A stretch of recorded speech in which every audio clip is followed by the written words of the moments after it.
I just want people to know I'm not like insecure in my appearance at all. That's what people do.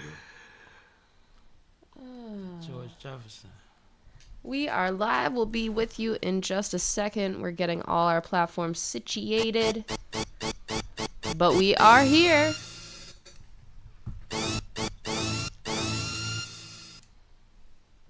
We're gonna have a funky good time. Because I got high. Because I got high. Because I got high. Hold up, wait a minute. Hold up, wait a minute. Hold up, wait a minute. Hold up, wait a minute. Hold up, wait a minute. Hold up, wait a minute. Y'all thought I was finished? Hold up, wait a minute. Y'all thought I was finished? Get down on the ground. Get down on the ground. Get down on the ground. Get down on the ground. Down, get. You wanted to be a DJ when you was a young boy. Yeah. No, because I could have been, but one of my biggest regrets as an adult was that I didn't at least learn when I was a kid. No, I could dig it. Niggas was like 3 houses down from me in the basement getting crazy. All of them niggas to this day get paid to do that shit except one. Yeah. One of them, he just gave up on it. Like, he's still nice, but he could do other shit. Mm-hmm. But like, all the rest of them niggas is like, the whole city know them. That's crazy. Yeah. That's the only thing. I was like, it would have been a nice... The whole city know you know that is too, though. Right. No, but you know, like, to get doing paid DJ, to get paid to go to the parties all the damn time. And to be at the point where your number is your number like that. What up, TikTok? That would have been something nice to have as a hustle. I get you here. We're about to get the show started. They ain't getting $200 a night. They go hand in hand with so much shit. Come on and slide with Sammy. I'm sipping, I'm sipping, I'm sipping, I'm sipping, I'm sipping, I'm sipping, I'm sipping, I'm sipping, I'm sipping, I'm sipping. This is Sippin' with Sammy. I am Mr. Fly Shit Only, the one and only Sippin' with Sammy, Sam Malone, Barstool Rug. If you ain't sippin' with Sammy, you ain't sippin' right. Please get your fucking life. Damn, Sammy, you done fucked up. Thanks, Sammy. Yep! What's up with y'all, man? How's everybody? Happy Monday, happy hour, happy holidays. You know what I'm saying? Happy holidays. Hopefully everybody's enjoying themselves, enjoying whatever time off you were allotted, because that's a big deal. It's very important to take some time for yourself if you could. I'm happy for you for that. Hopefully you enjoyed your people at least for a day or an evening or something like that. I know I did. So, I got C Cash in the building with me. Oh, okay. Shit. And as usual, I have the one and only K from Fine Productions in the situation with us. Hey, I'm here. Man, what's up with y'all? How y'all feeling, man? Everybody good? Everybody in their own spirit? I'm, just getting over being sick, but besides that, I'm feeling good. All right, feeling much better today than I have been the last couple. So if I sound a little crazy, that's why. I apologize. Don't do that. I told you the secret about that. Just go with it. We be all right. I'm good. I'm great. I feel marvelous. You feel marvelous? Yeah. You want your kiss? Ah! You know your jaded joint? Shit. So Christmas was Wednesday. Mm-hmm. We was on air on Monday. Mm-hmm. So I guess we should just do a holiday recap instead of a weekend recap. Yeah, that probably makes the most sense. Yeah, just a holiday. Let's get to that so we can get to these topics. Shout out to anybody that's in here, that's in the chat. Please chat with us. Let us know what you had going on, where you from, what you sipping on. If you got some leftovers from bottles over the holiday, that you might be sipping something you usually don't. But here left some of that Yaska to me. You like, well, we drinking good this week. When you say leftovers, you mean like alcohol? Yeah, but it's crazy. Like you ain't mean food. Like people do Christmas dinners. It's a week later. If you talk about food, somebody got problems. Could have made a lot of food. I wasn't putting that on my audience. I was thinking that. I ain't gonna lie. I had leftovers today, but it was frozen on Christmas, the day after Christmas, and then I got it today and thawed out. Listen, I'm old school. That shit in the fridge the whole time is cool. Like we eating that shit. That's I pray for y'all. It's only been 5 days. 5 is like the cutoff though, for real. Yeah, 5 or 6 is the cutoff. Well, it depends on like, what it is too. Yeah, exactly. It depends on what it is, and if you've been eating it the whole time, then it's like you don't. What are you holding on for? You don't want it no more. Yeah, I get what you're saying. Yeah, that's true.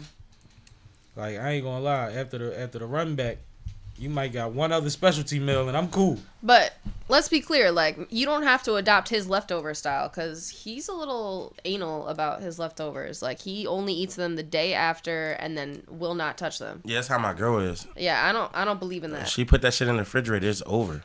I be like, yo, you know, this like a whole platter, right? Some shit I'll eat later, but it depends. I'm really picky about it. Yeah, I'm not. Yeah, me neither. If it's not, like, visibly moldy. Yeah, like, it was in the fridge. That's trying to. Or smelling bad. Like, I have limits. I smell my food before I eat it. Yeah, me too. And it only takes one little thing to turn me off of something. And sometimes it don't be the food. Like, I've been in a restaurant before, and somebody, like, I just got my food. I was in, what's the Burger Shack, right? Shake Shack. Oh, right. Okay. Shake Shack. And I just got my food, and you know you can stand up against the window and eat, right? That type of joint, like you got the little counter. Mm-hmm. And somebody walked past me, and I caught this smell that I couldn't describe, but it destroyed my appetite. And when I say destroyed my appetite, like I got it wrapped up, got home, and still couldn't eat it type of joint. Yeah, that's like, crazy. And it was like, it wasn't a pleasant smell, but it wasn't like I smelled shit or vaginal or something. It was just something random as hell that flew past me for 2 seconds, and it ruined my whole thing. See, everybody built different because, like, smells don't, like, it's not, if I'm hungry, it's nothing that can stop me from being hungry. Yeah, like, I'm not, I gotta be comfortable to eat, and I gotta be comfortable to sleep. Yeah. I'm not somebody that, like, sleep in cars often and shit like that. Yeah. Like, while people driving, I don't do that. Yeah, I don't do that either for the most part. Unless we going somewhere far as shit. Yeah, you know, it gets to a point where you can't help it, but traditionally, I'm your best bet in the passenger seat. Because I'll be up with you. You don't see them cops? Not me. I'm sleeping anywhere, everywhere. I do not care. That's not cool, Kay. Sound like that. I will fall asleep. Sound like that activity. I just said it wasn't cool. I wasn't going to say nothing else. Yeah, because you was thinking it sounded like that activity. Nah, I wasn't thinking that. That's what you was What thinking. are you talking about? I Just just because I sleep can fall everywhere. asleep somewhere? Yeah. Everywhere. No, What's wrong with that? I've been It's- like that since I was a child. Even as it's a not baby, safe, Kay. I fell asleep everywhere. Could you fall asleep on a SEPTA bus? No, let me be clear. Like during daytime hours, I'm awake. Right. Like, could I fall asleep on a SEPTA bus? Yes. Would I fall asleep on a SEPTA bus? No. Oh, all right. I got a hard time for sleeping on, like, Greyhounds and shit. Or, you know, Megabus. Whatever the long joints be. Oh, I can definitely fall asleep on a mega bus. I used to get a half pint. And then, yeah, after an hour or so, I could take a nap. You know what I'm saying? Long story short. I took a red-eye mega bus down to Charlotte, North Carolina. I slept the whole way. Blessed. Yeah, I can't do that. Blessed, right. I got too much triggers and PTSD type shit. Exactly. And I would travel more places that kind of way if I had that kind of convenience. Like, Right, if I could. it's too much for me a lot of the times, depending on what it is. Yeah, I don't really do the falling But let's get into the holiday recap, man. Let's start with Santa Claus. All right. First of all, you trying to call me an old fat white man. Oh my goodness. Wait, who said Santa was white?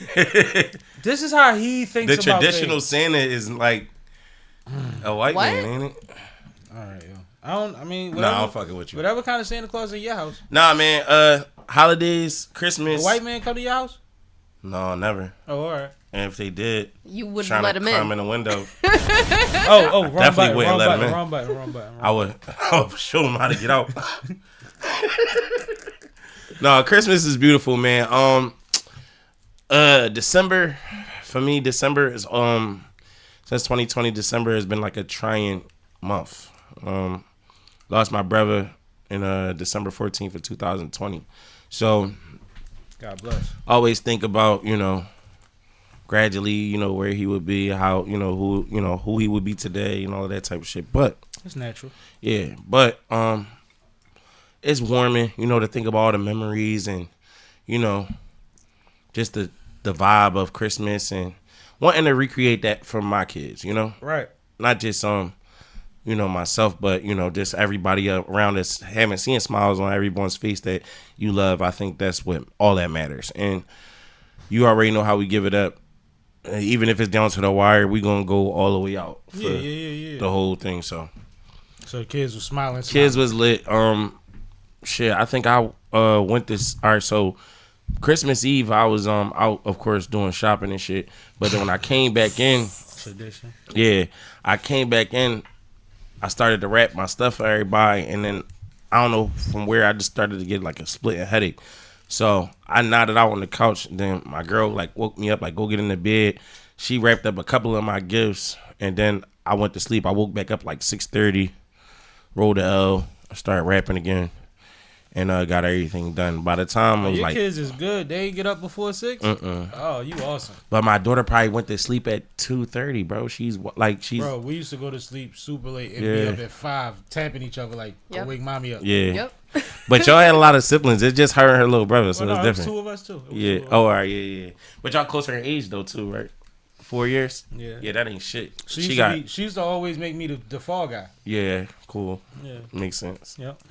But yeah, everybody was happy, man. That's what's up. Shout out to wifey though. Listen, she got me this book, and it was a book that was a gift that basically showed you how to like write out your appreciation for somebody, and the stuff that she said about me, man.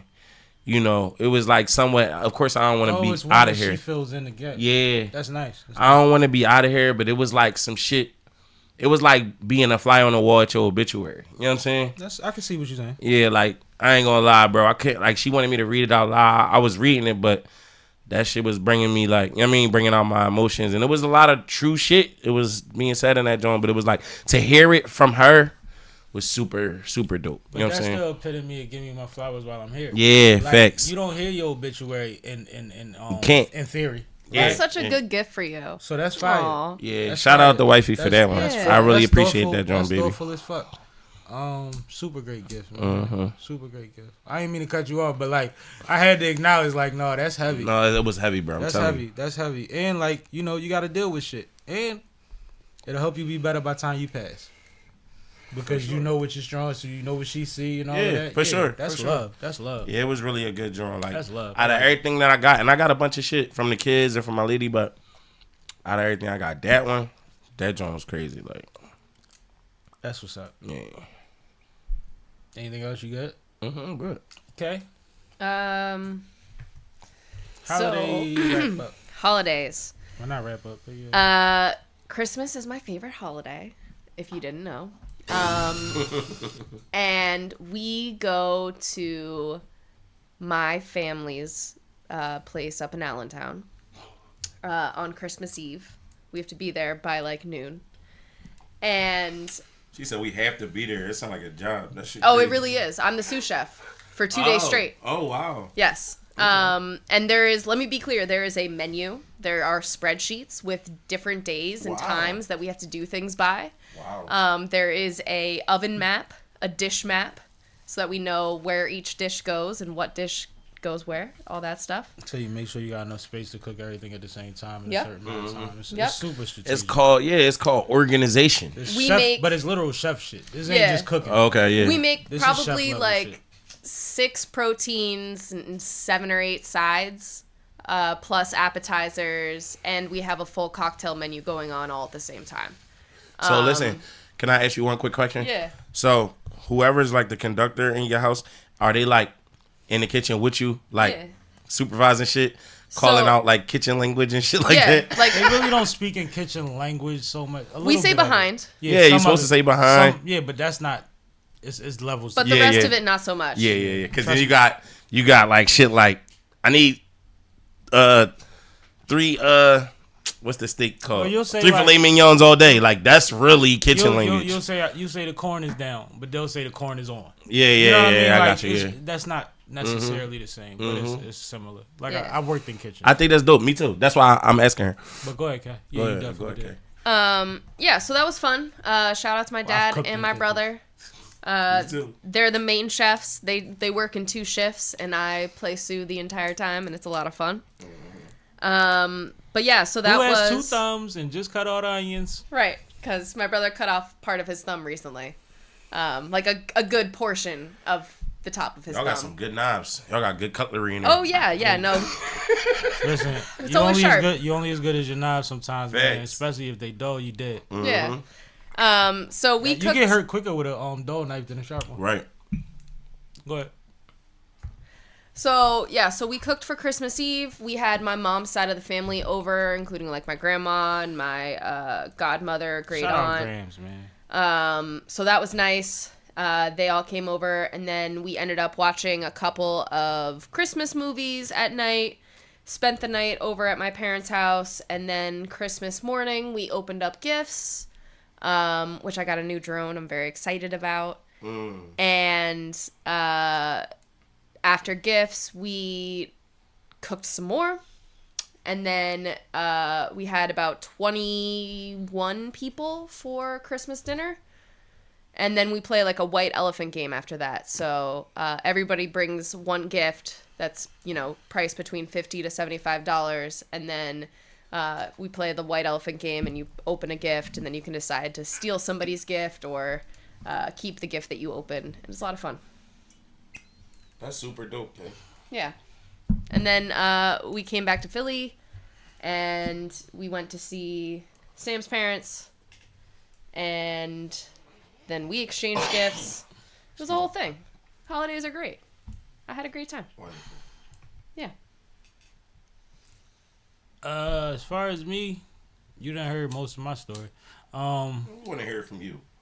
No, I mean, great time, great people, great food, all of that. My mom was my dad wasn't feeling well, and my mom was on some, she ain't really tripping. Whatever you get here type of shit. Yeah.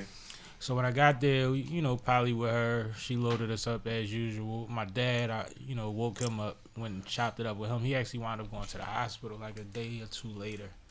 But he's doing better as of yesterday. Thank God. So but that was a little stressful for me. I ain't really say nothing about it, but it's hard to see the big guy down. No, you know facts. what I'm saying? Facts. That's super hard. I can tell you about that one. And he's around that age that his father was. You know what I mean? And he's How old is your dad? 70, around 77, I think. Damn, that's grandma me. He lost my grandfather at 78. Damn. At 01. So not that he's he's in better shape than his father was, right? But you start really you start drilling in, zooming into every little thing. Like, niggas, you know what you supposed to do? Yeah. You good? Uh-huh. You want me to take you? Uh-huh. You know what I mean? All that type of stuff. But Linda held it down, so he's decent. But as far as the holiday go, it's just great to be around love, to be able to relax, not have nothing to do. Mm-hmm. You know what I mean? Even if you do, it's like, I ain't doing nothing. Mm-hmm. I'm chilling. Y'all need help with something in here, then whatever is outside of here don't matter.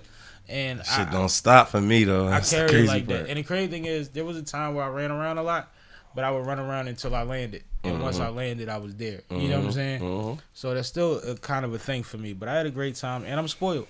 Spoiled as fuck. I think I got everything that I wanted, some shit I didn't even know I wanted, and some more shit.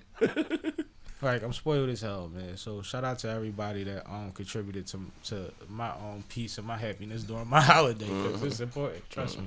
And I still ain't been back to work yet. Shout out to me. What's going on in the chat, Kay? Shout out to you. Here's Johnny is in the chat. He said, "Are you guys out on your day pass?" I don't know what that means. I think that means vacation time, but I'm not sure. And then he I'm on said, vacation. "Guys on crack make more sense than these guys." Oh man, I appreciate that. I learned a lot from a crackhead. You probably would too. Us? Yeah, he was. Y'all got his Kay, can you bring up his account? I can't do all that. No, you could just hit the little picture. Not from YouTube. I'm saying like on your own side. Just screenshot it and send it to me. We good. I got him. He ain't going nowhere. He up there we gonna send him a holiday card. Then on that case, we good. He's still up there. Yeah, he's fine. He'll be there. We good. Let me turn my ringer off. My bad, Joe. All right. Where is the sound effects where we need them? The crazy thing is, what makes more sense? How could we make more sense talk about our holiday? All right. We weren't even talking about politics or nothing. That's what I'm thinking. Like, we weren't even talking about anything yet. No, but the trolls is a real thing, man. Yep. Play the joint with the cleft lip bull. Cleft lip bull. Yeah. Fucking yuppie. Yeah, there we go. Move the fuck out. Get out of our fucking city. Like, You're even fucking born here. That's a lovely sound. Like, Yo, it sounds so much like my city. It's ridiculous. But no, we good. Let's get into some topics. But happy holidays to everybody. Yeah. And to y'all too. When I say everybody, I mean y'all too. No, for man. sure. You too, bro. Merry Christmas 2024 to the world. I'm glad Man. y'all enjoyed yourselves. I'm glad that your family had a ball. I'm glad that the little medicine ball was, you know what I mean? Yeah, I was missing family though. My uncle, he didn't get a chance to come through, and he had to go into work or whatever. I was about to say he was working. But he had his baby with him earlier in the day. So shout out my baby cousin Olivia. Word. You know what I mean? My nephew was with his pop. Shout out Amari. You know what I mean? He was with his pop and shit. Yeah, That's so fire. you know what I mean? Little sis was home. She was with her man or whatever. So shout out to the squad. Man. No, that's dope. But you know what?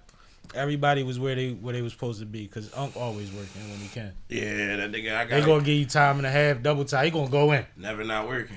No, that's what it is. No, but I ain't gonna lie to you. Some of that shit be like coping mechanisms. I know. Yeah. Well, but see, that's the thing though. If it's a healthy distraction, Yeah. then that's okay. Yeah. Then that's okay. Yeah. And at the same time, get it while you can. It's gonna be a year where you don't even feel like that distraction. Yep. You ain't going in the extra day. Yep. So get it while you can. It's Yep. it's all equal, man. And he's a very valuable piece to the community. Yeah. And what he does. you Yeah, know? absolutely. Yeah. And he knows his job. So it's like he doing walkthroughs every day. Unless it's an extreme day. And those happen. But let's get on the topic. All right. Well, Shout out to Unc and shout out Neff, man. Them my Sure. folks, man. And little sis. I don't think. You did. Okay. twice. Yeah. No, I don't know, because I thought she was older than you. No. She's younger. She's Yeah. 2 years younger than me. Okay. All right, cool. Shout out sis, man. She always showed me love. All right. So since we're talking about Christmas, Thought she was your older sister. there was a Christmas photo that Eve posted that Looked like where I was at for Christmas. got Black Twitter a little enraged. Sam, you was not at that table for Christmas. 21 people. Yeah, he was at this table for Christmas. What are you talking about? You was in there sweating.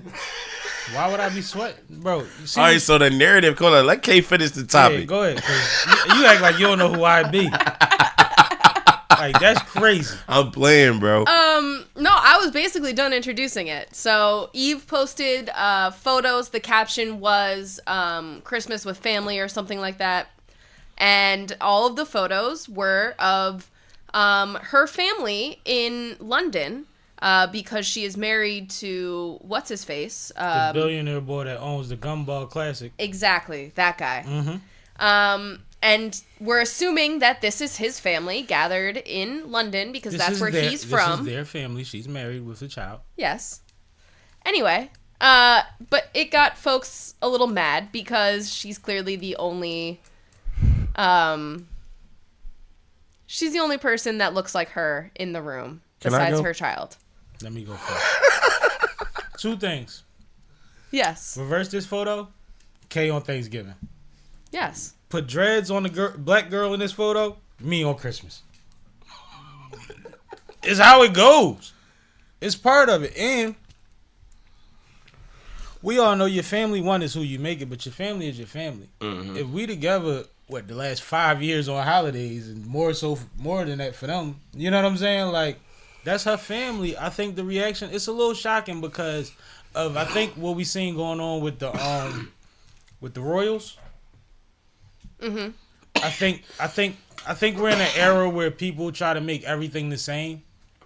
So it's like, oh, she need to get out, or she in a situation like that, and it's like them people might love her, cherish her, and treat her awesome. Y'all Right. are looking at a picture full of people that look like they're enjoying a meal together or about to. Yeah. But I see where the backlash comes from. I don't think that, because the other picture was actually her, him, and the baby. Right. And there was one of just her and him too. And one of her and him. Exactly. Yeah. It's like, I don't think there's nothing surprising here. It's like, what do you think Janet table looked like before she left homie? On the holidays when she was married to the billionaire boy and he gave her 5 years to have a baby and leave with $5 billion. And she left 5 years and 2 days later. No, I get it. And realistically, like there are just holidays that you spend with one side of the family and not the other. Like And- you have separation. Like people come on different days. And Yeah. honestly, if we talking about Eve, and I don't want to vouch for her family, it might be easier if her family wants to come out to get them out there than to get her. You know what I mean? Vice versa. She's in London. Right. So if her people want to spend the holidays with her, it's probably easier to fly them out than to accommodate what she needs when she goes there. Right. She's married to a billionaire now. Like, she's going with help and shit. Right. I can buy you a flight. No. We got plenty rooms. Facts. So, like, it's like one of them things where it's like she might spend most holidays over there. But my thing is, where the fuck is your folks at, though? But that's the thing. Do they want to come? We don't know the situation. I don't think grinding up Eve, because what's funny about it is nobody grinded her up for getting with him. Mm-mm. You can't grind her up if you wanted to. You know what I'm saying? So now you grinded up a picture of people enjoying it. But that's a blended family. All right, but listen. But what I think though is the question here is like, where is like the culture barrier? Like meaning like, what in this picture accentuates Eve outside of her husband's situation? The thing about it, we don't even know whose dining room this is. Right, but I mean, let's just like be clear. This is Eve in the front of the photo, right? Right, she's in the front. Her name, right? She's in the front of the photo, yeah. But she doesn't even really look like that's like, if you was just to show me that picture without saying Eve is in the picture, I wouldn't know that was her. But that's how she looks now. And this was the picture that they took for the group. This wasn't the picture that like she said, "Yo, take this." This is like, you know, you take a picture. Right, but let's just say it was your cousin or your homegirl from the block that you know that's from Philly, right? You don't think it'd be a slide with that picture, couple joints by the tree, the close up with the outfit on? There's no culture from Eve in this picture. That's what I think everybody's talking about. I think that's a scary premise, that she would be doing that in her stature and environment. Like, that's attention-seeking behavior. Don't everybody else do that though? Yeah, that's married and all that. But it's attention-seeking behavior a lot of the time. I mean, to an extent it is, but she's a rapper and turned actress. When's the last time she rapped? That's what I'm talking about her prestige and this point in her life. Yeah, I guess that's what she's saying. She also was a stripper before she was a rapper. Right, but then she got a TV show. No, facts. But she's just jumped through shit. I'm just saying, it's no personality in this photo. That's what I'm saying. But the photo doesn't, like, a family photo at a dinner table wouldn't show your personality. Right. Now, me being who I am, you're going to see the locks, and I'm probably going to have on Christmas, I'm wearing something that's brand new. So 9 times out of 10, it's probably a sweatsuit or some shit. It ain't a sweater. All right, let me ask you this question. Did you see Eve on Breakfast Club recently? No. You didn't? I seen Eve last time she was on Breakfast Club. The last time? Yeah. What she was dressed like? Not saying she was provocative, but was she dressed something like this? No, but people, see, a lot of people dress up for Christmas. Right, but that's the Breakfast Club. You're going to wear something different to the Breakfast Club to that audience than what you wear to Christmas. Unless you me. At a mansion. Unless you me. I don't know, but I just think that I understand what people are saying. Like, it's I think it might be shocking. This like the first time we seen Eve like this. And that's the thing, right? I think that's the shock value, right? Like the shocking point. I think the mean stuff, that comes from people just being mean. But I think that what's funny about it is she's been with this man for a long time. I think people just didn't envision that this is what it looks like. Yeah. Right. You see what I'm saying? Yeah. We championed her for getting somebody that loved her, that was stable, that was going to make sure that she ain't never got to go back to where she come from. Let's not even lean too much into that. We championed her for being a dope MC from the city. No, I'm talking about in this relationship. Okay. I'm talking about in this relationship, the things that people said that was positive about it were those things, right? Mm-hmm. But the flip side of those things is there's some dinners that I'm the only black person in. No, facts. Yeah. There's a lot of brunches. There's teas. There's cotillions. Mm-hmm. There's all type of shit going on where there's me and the people in the kitchen. And it's not racist. No, I get it. Yeah. It's not. And my family's the type that we used to dress up on Christmas. Like, you used to come in your, like what you would wear to church. And some of your family still kind of does. Yeah. The young boys come through every year with some slacks and a sweater on and some shoes. Yep. Yeah. You know what I'm saying? They dressed up like little Christmas, like they Christmas pictures. I mean, I traditionally always just wore whatever I wanted to though. Yeah, well, see, my thing on Christmas, my tradition as far as dressing is always I want everything new, cause grandmom gonna buy you socks and drawers or something, right? Yeah. So I got fresh socks and drawers. Yeah. I got a Tommy Hilfiger or polo that I asked for, and some fresh Guessies, and some sneaks, or if not some sneaks, that wasn't really important at first. You know what I mean? It was like I got some freshies. Yeah. But like that was my whole thing. Every Christmas was just to wear all new shit. Yeah, like Easter. I be just wearing shit that accommodates my feelings. Like last year or a couple years back, I remember I wore a shirt that had me and my dad on it. Like nice. Or like this year, I ain't gonna hide, I had on anything this year. But like when it was time to take the pictures, I put on some shit to accentuate the Christmas thing. Yeah, I wasn't dressed like nobody was around. But I accepted an award this year with a T-shirt with my mom and my aunt on it when they was young. And Fire. I was supposed to be dressed up that day.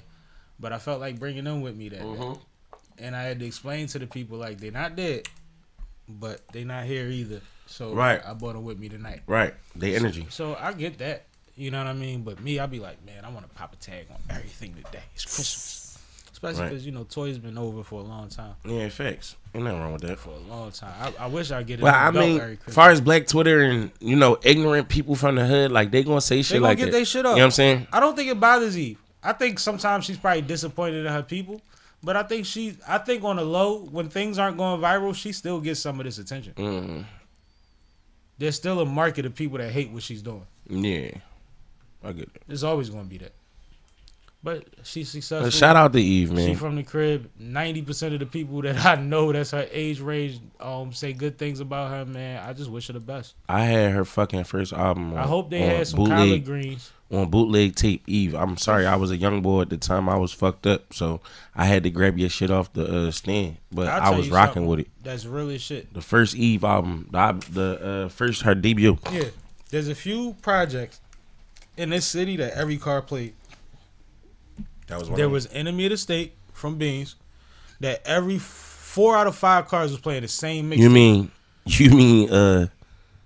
Public Enemy number 1? Public Enemy number 1. Don't disrespect my my bad. man, Public bro. Enemy number 1 was the joint. Come on, bro. There was see, don't throw me off though. There was Flamers. There was 1 or 2 of the Flamers. It was Flamers 2. Was playing. It was 2. And I think it was 2 and 3. That was 08 and 09. That's when I got locked up. 3. And then Eve's album actually, which wasn't, I'm not doing this in order. I'm just saying the 3. Right. Eve's album was the only female album that you heard every nigga playing, and they played damn near every song except that one song that was explicit on it. Right? But you had to let her get her shit off. I ain't like that though. I'm not them type of people that can't listen to girls. No, but niggas play her. But see, niggas played Kim or Foxy, but a lot of that shit was a little too. You only played the hard records off of their joints. Yeah. Eve put out a project that actually was so cohesive that outside of that one hook, you didn't mind blasting it in your car. But as a nigga. Yeah, I get it. I'm just saying, as a nigga, like, unless all your songs is like heartbreaker joints, I want to listen to it. If you just pop shit. There's a difference between listening to something and blasting. No, I get it. Yeah, on repeat. Between being at the light like this to Lil Kim saying certain things and playing that first Eve I get album. what you're saying. Yeah. That Eve album touched on a lot of stuff. There was a lot of balance in it. And she went crazy with the Love is Blind, and that's what made her out of here. Yeah, that was one of them joints. Out of here. And shout out to her contribution on the Baby You Got Me joint with the Roots. Yeah. Oh, yeah, no. And fucking Philly, that was my joint on there. Man. With the fucking skit. Yo, Ahmed. No, my name ain't Ahmed. Yeah. He said, yo, what's up, money fat grip type jeans? Type jeans? He said, yo, let me get a Philly cheesesteak. Like, I had a little Indian homie and a little Puerto Rican homie that used to say that shit. And it used to be hilarious. Shout out to my little fat. Yo, I had a little big pun boy, like a fly fat young boy, Puerto Rican boy. And he used to invite us to all the Puerto Rican parties. We used to go there every other week and be like, how you dance like this? And they would teach us all over again. It was fun. Let's move on to some other shit, man. Yeah. Let's do it. Where do you want to go? Kay hates when we get off topic. I really do.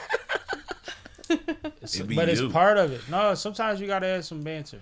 Let's go somewhere else. You want to do sports or something? Yeah, we can get into sports. Well, ain't gotta be nice to Cash. He could just, drink. Yeah, I ain't got shit to do with my life. No, you might. I mean, shit. let's talk about the We NBA. gonna get these topics off. I don't Now or later. So that that shit you just said was no. Okay. Dwight Howard in Yes. the topics tonight. Yeah, I'll get into it. Don't you worry. That's crazy. What's going on with Dwight? Don't worry about it. Don't worry about it. We'll get there. He's spicy. All right, so I did want to give you guys a little bit of an update on the NBA. You really a Roman. Most notably, I just wanted to point out some of the teams that have been on a hot streak and some of the teams who have been on a crazy losing streak, starting with the Raptors. The Raptors have lost their last 10 games straight. Damn. Yes. Damn.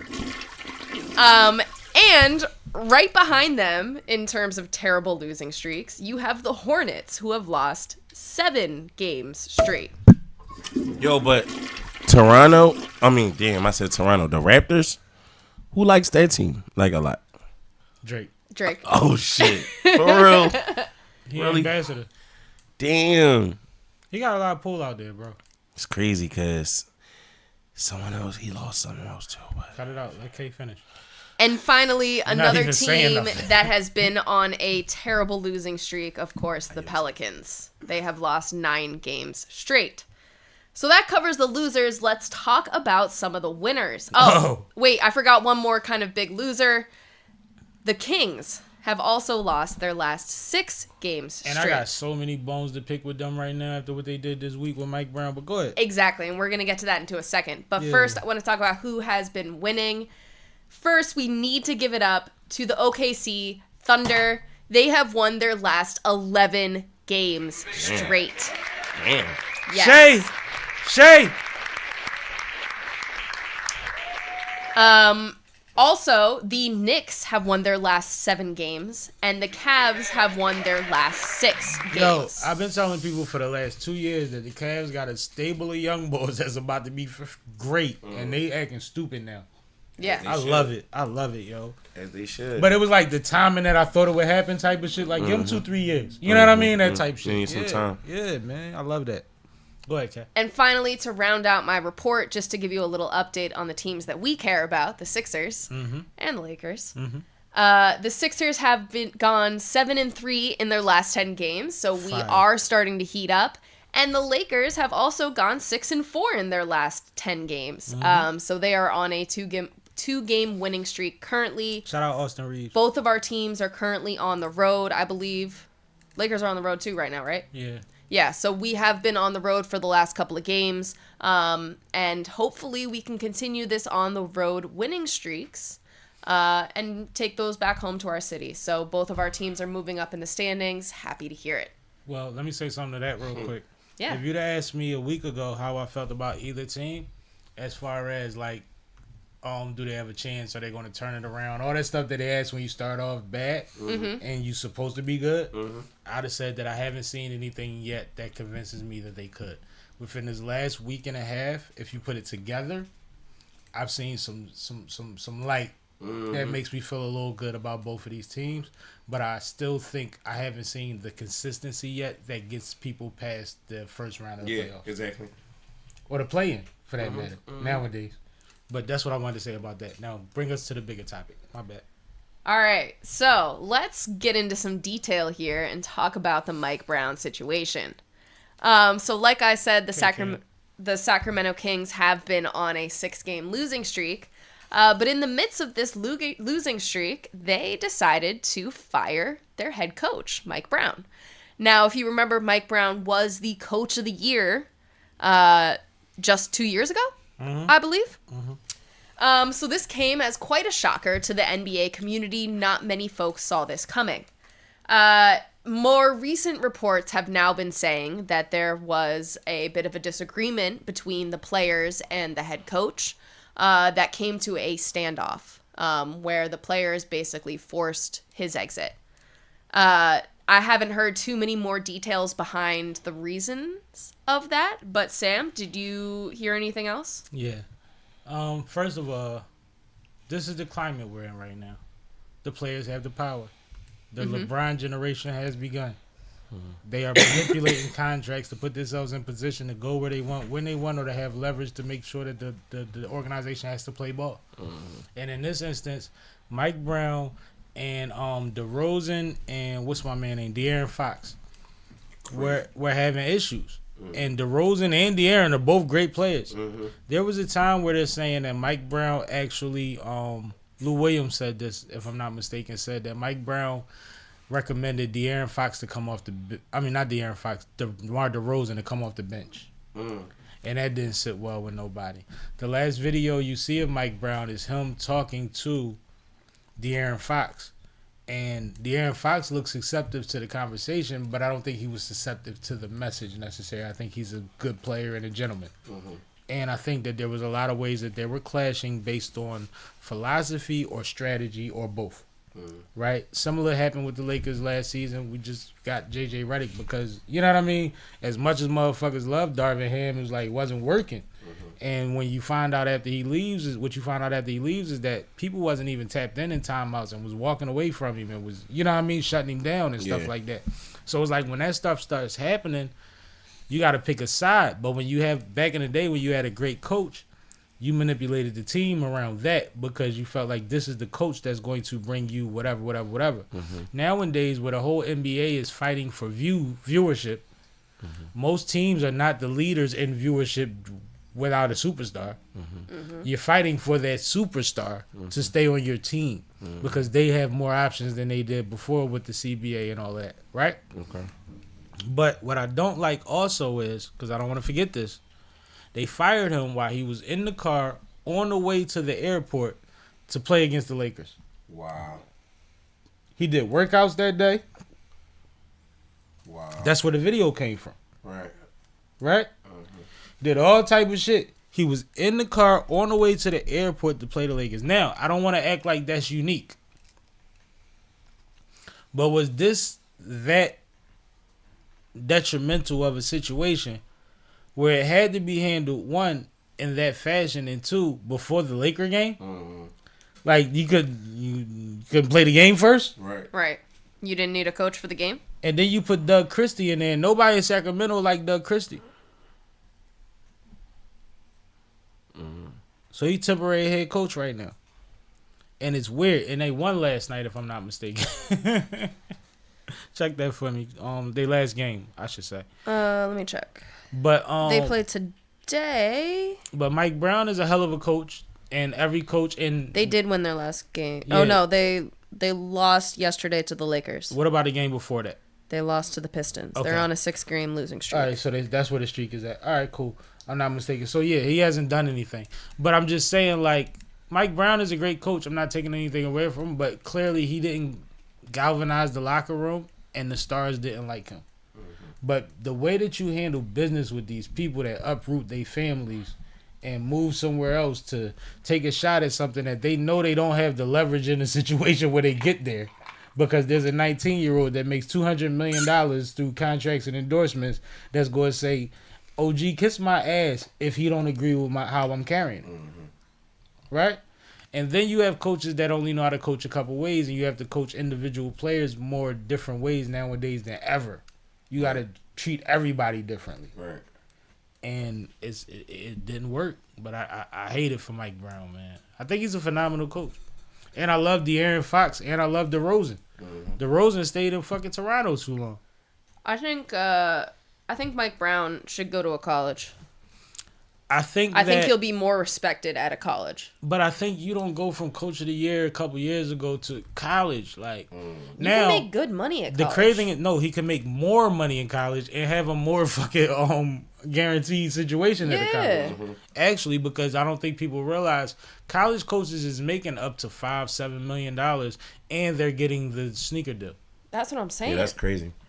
When you get a Nike deal, you know how they have that pin on their chest every night on their lapel. Or they walking with them dunks on. Yeah, man, ain't mistake. Yeah. And there's some coaches that got a better sneaker closet than me and you would be on the sideline of them bitches. So it's different, man. We know about Villanova coach. We used to come through with the mob suits and the slick back. Yeah. Them suits was $5,000. That's crazy. The coaches ain't playing in college. No, but I'm with you. Maybe that works, but I just hate that for him. But you know what? Maybe I don't hate it for him because if that is a thing, maybe it works out where, like I said, uprooting your family and all of that. Yeah. Maybe he has somewhere that's consistent, that's comfortable, and Yeah. less strenuous and less travel. Cause travel is a motherfucking. Nobody likes to get fired though. As a professional athlete, I don't think, Especially publicly. I don't think anybody factors in traveling for these athletes. Like No. if they have a bad game, nobody ever says jet lag. Yeah. You see what I'm saying? Right. Nobody ever says he might have missed a meal today because of traveling. Right. Like, or ate late or early or whatever. Right. You know what I mean? Can just teleport to the event. So it's like crazy. travel is a thing. I mean, ask anybody that's been on tour. It takes a toll on your body. Yeah. Like for even sure. on my battle days, I'd be like mentally drained. You know what I mean? Battlers can't eat the day of a battle. Sometimes I don't even eat. Yeah. A lot of battlers can't eat the day of a battle. It throws their whole thing up. Yeah, So 'cause- if it gets pushed back and pushed back and pushed back, these motherfuckers up there going off fumes and adrenaline, which That is might not be how that's not safe chest for a be lot of throwing people. up and shit like that. Yeah, it's possible, but there's a lot Mixed of in people. whatever his diet is though too. I think he has acid reflux, That's possible. and I think that some of the things that he said, like I'm not drinking liquor, I drink this. Like no, if you look on a list, that's one of the things that is acid reflux, and like fruit snacks. And shit you wouldn't even think about that you might just, you know what I mean? Eat on the regular. You know what I mean? And if you did it yesterday, so like he might really need some Tums, and I'm not trying to be smart, but it's a lot to it. But and then you got anxiety, Yeah. which is a whole nother knot. It's just knots on dryness on. Facts. It's just stupid. It's just stupid. It's not susceptible to success. What was the original thing we was talking about? Those standings, right? We were talking about Mike Brown. Before the Mike Brown thing, we was talking about the standings. You talked about the teams we cared about, and we got into that. Did we good on all of that? Yeah, next thing All is right, this. let's do it. Yo, Go ahead, introduce this. nah, you do it. Oh, niggas getting socked. Cause what games was it? It was the game last night with It was 2 nights ago now, I think. 2 nights ago. It was Mitchell. Najee Mitchell. What teams was playing? I don't remember. That's why I'm trying to figure that out. I'm trying to find the fights, man. It was the Mavericks and who were they playing against? I'm looking it up too as we speak. The Suns, maybe? Yeah, Mavericks versus the Suns. Mavericks versus the Suns and the Rockets versus the Heat. Yeah. Hold So, on, yeah. send me the link. Which one you want? Both of them. All right, I'm gonna show you. I'm sending Najee Marshall throws a punch at Nurkic. Send it to your messenger. Yeah. These is big boys. Yeah, bro, it was a joint. And what's It's funny? like a Shaq Barkley in the '90s type joint. What's funny about the NBA is it be a whole lot of rah-rah. For the last few years, people been saying, but everybody knows nobody's going to throw a punch. You know what I mean? And usually My bad. that's true. Yeah, nobody want to mess the bag up. Yeah, and the league is pushing an international game, right? Mm-hmm. And so it's clear which side they stand on, which means that the penalties would be way more severe. Mm-hmm. And even one of the young boys, he was a rookie on one of the teams that was involved in the skirmish, and he rolled, but he played his part. And they was like, so why you ain't? And he was like, man, I can't afford a $5,000 fine. I'm a rookie.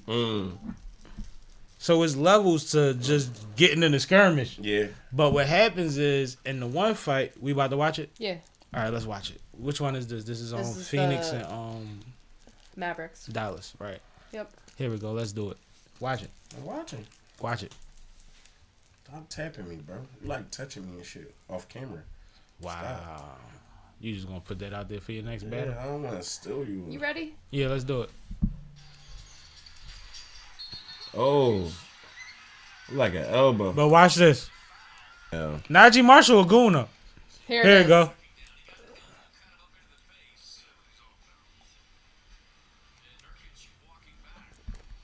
hold back. Like he asked everybody about it, and of course, you know, certain people said certain stuff. But I always love Kyrie's response because Kyrie has been manipulated so much in the press and thinks so different than everybody that he knows how to flip stuff on people. Mm-hmm.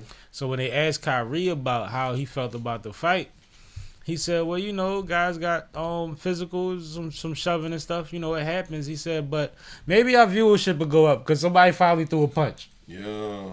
Because y'all keep asking me in every interview how I feel about the NBA viewership. Mm-hmm. So, like, all right, well, maybe this will get y'all to watch us now. Listen, he lucky cuz ain't really sit on that punch, though. Oh, no, he'd have late. That punch was a little ass. If there wasn't somebody pulling him and pulling him, he'd have got clean. Yeah, that's you what seen I'm that saying. before. Yeah. When somebody grabs somebody and then that thing go past you, like, if he didn't grab him, he'd have died. Yeah. Now, let's watch this last one with Tyler Hero and Amin Thompson. This is a goodie, though. Look. They fighting in the game. Because I like Tyler Hero. You see how he slammed Tyler? Yeah, he like flipped him. He like hip tossed him. Oh, wait. Hold on. Like a hip toss. He tossed the shit out of Tyler. He way bigger than Tyler, though. Oh, you had it on the wrong screen. Yeah, there we go. All right, here we go. My bad, y'all. Him. Our bad, y'all. Here we go. You right here with it. Did y'all see this one? Oh, he got his jersey. Damn. Amin flat, but he went right down. But he hip tossed him though, like look at over Hero, his legs. Look at Hero. That's him on the outside? Yeah. Yeah. Now look at Amin.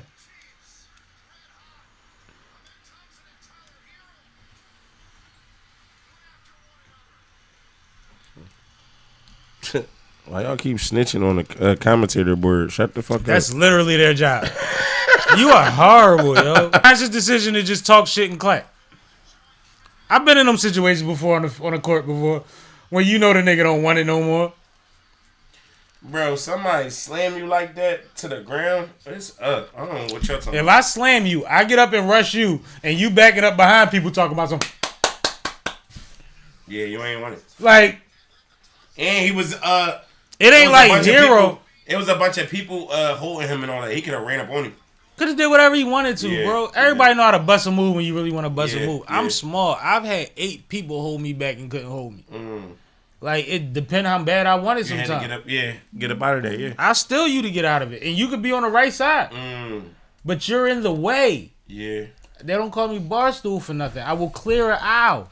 Well, I'd have been in situations where I carry people away, but I just prayed that they ain't hit me because, like, I've literally really been in a situation where when I got home, my roommate, because I was in college, my roommate was like, bro, when you threw that bar stool, you grazed my whole shit. And he had a bruise on his shit because he was behind me when I grabbed the bar stool. John looked like this, the silver Jones with the black top. Yeah. And I grabbed it and I whipped it. Wow. You threw cleared everything. Yeah, because I got thrown out of my own fight. And I won it back in. Oh. It ain't like I got trashed. It's like it just turned into a melee. All I seen in front of me was quote unquote ops. Yeah. Threw that thing. Move. Yeah. I need him in the middle. Yeah. And I clear shit. But like I'm so that's why I don't like being around people, bro. Because I don't need to do that no more in life. Yeah. Like never again in life. Never again in life. I'm not but like when you want to get somewhere, you gonna get there is my point. Especially when you somebody that work out every day. He didn't want to. I never worked out every day. So if you work out every day, he didn't want that work. Yeah. And that was my only point. But I love Tyler Hero as an athlete and a personality. And I like how the white boy dress. Remember earlier you said you dressed like the YNs? Yeah. He dressed like the YNs. Whenever he hurt. How old is he? Tyler is what, 24? Oh, all right. Well, he a young nigga then. 25, but he white. So? But when he be hurt, he be on the sideline with oversized crazy shit. Like, you don't even know if it's designer or not. Yeah. It just be big sweatsuits. And he be sitting like this. I love Tyler, bro. Yeah. Ever since that bubble season, I was like, yo, youngin got heart. And he's been getting better ever since. It's crazy how everything go around and come around. Because I remember when it was the fitted, super fitted shit, and it was like you can't wear nothing baggy no more. Yeah, but then parachute pants came back, so I knew oversized was coming back because parachute was an extreme. Yeah. But what happens is like Tyler Hero is like, remember White Chocolate, Jason Williams? Mm-hmm. He did. Yeah. He's just not a point guard. He's a shooter. He's a scorer. Yeah. But he the same energy. Like I get it. He fuck with us. Yeah. He of the culture. Yeah, exactly. Even if he not, he fuck with what we fuck with. Yeah, I get it. Yeah. Come on, Kay. You back? I am back. We had a K break, so I got the banter a little bit. You see how I got that off? Check me out. Yeah. Taking advantage. As soon as y'all were starting to go left, I was like, well, this is my chance. Taking advantage. All right. It's my show.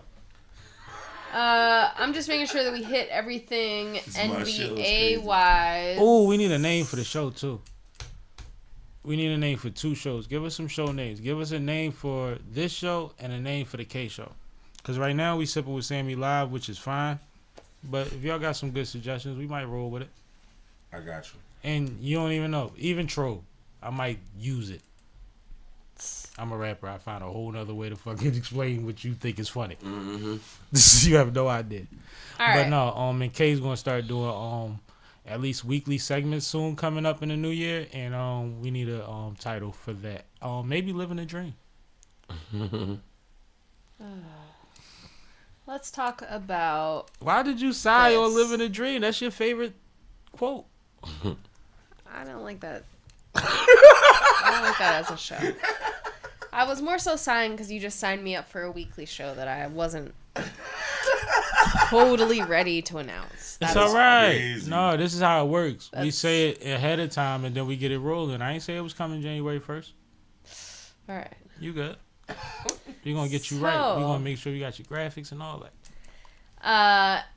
NBA Youngboy's little brother, NBA Ken, was arrested with 3 pythons and a gun in his backseat. I didn't know you knew. I didn't know about that. I did. So, yeah.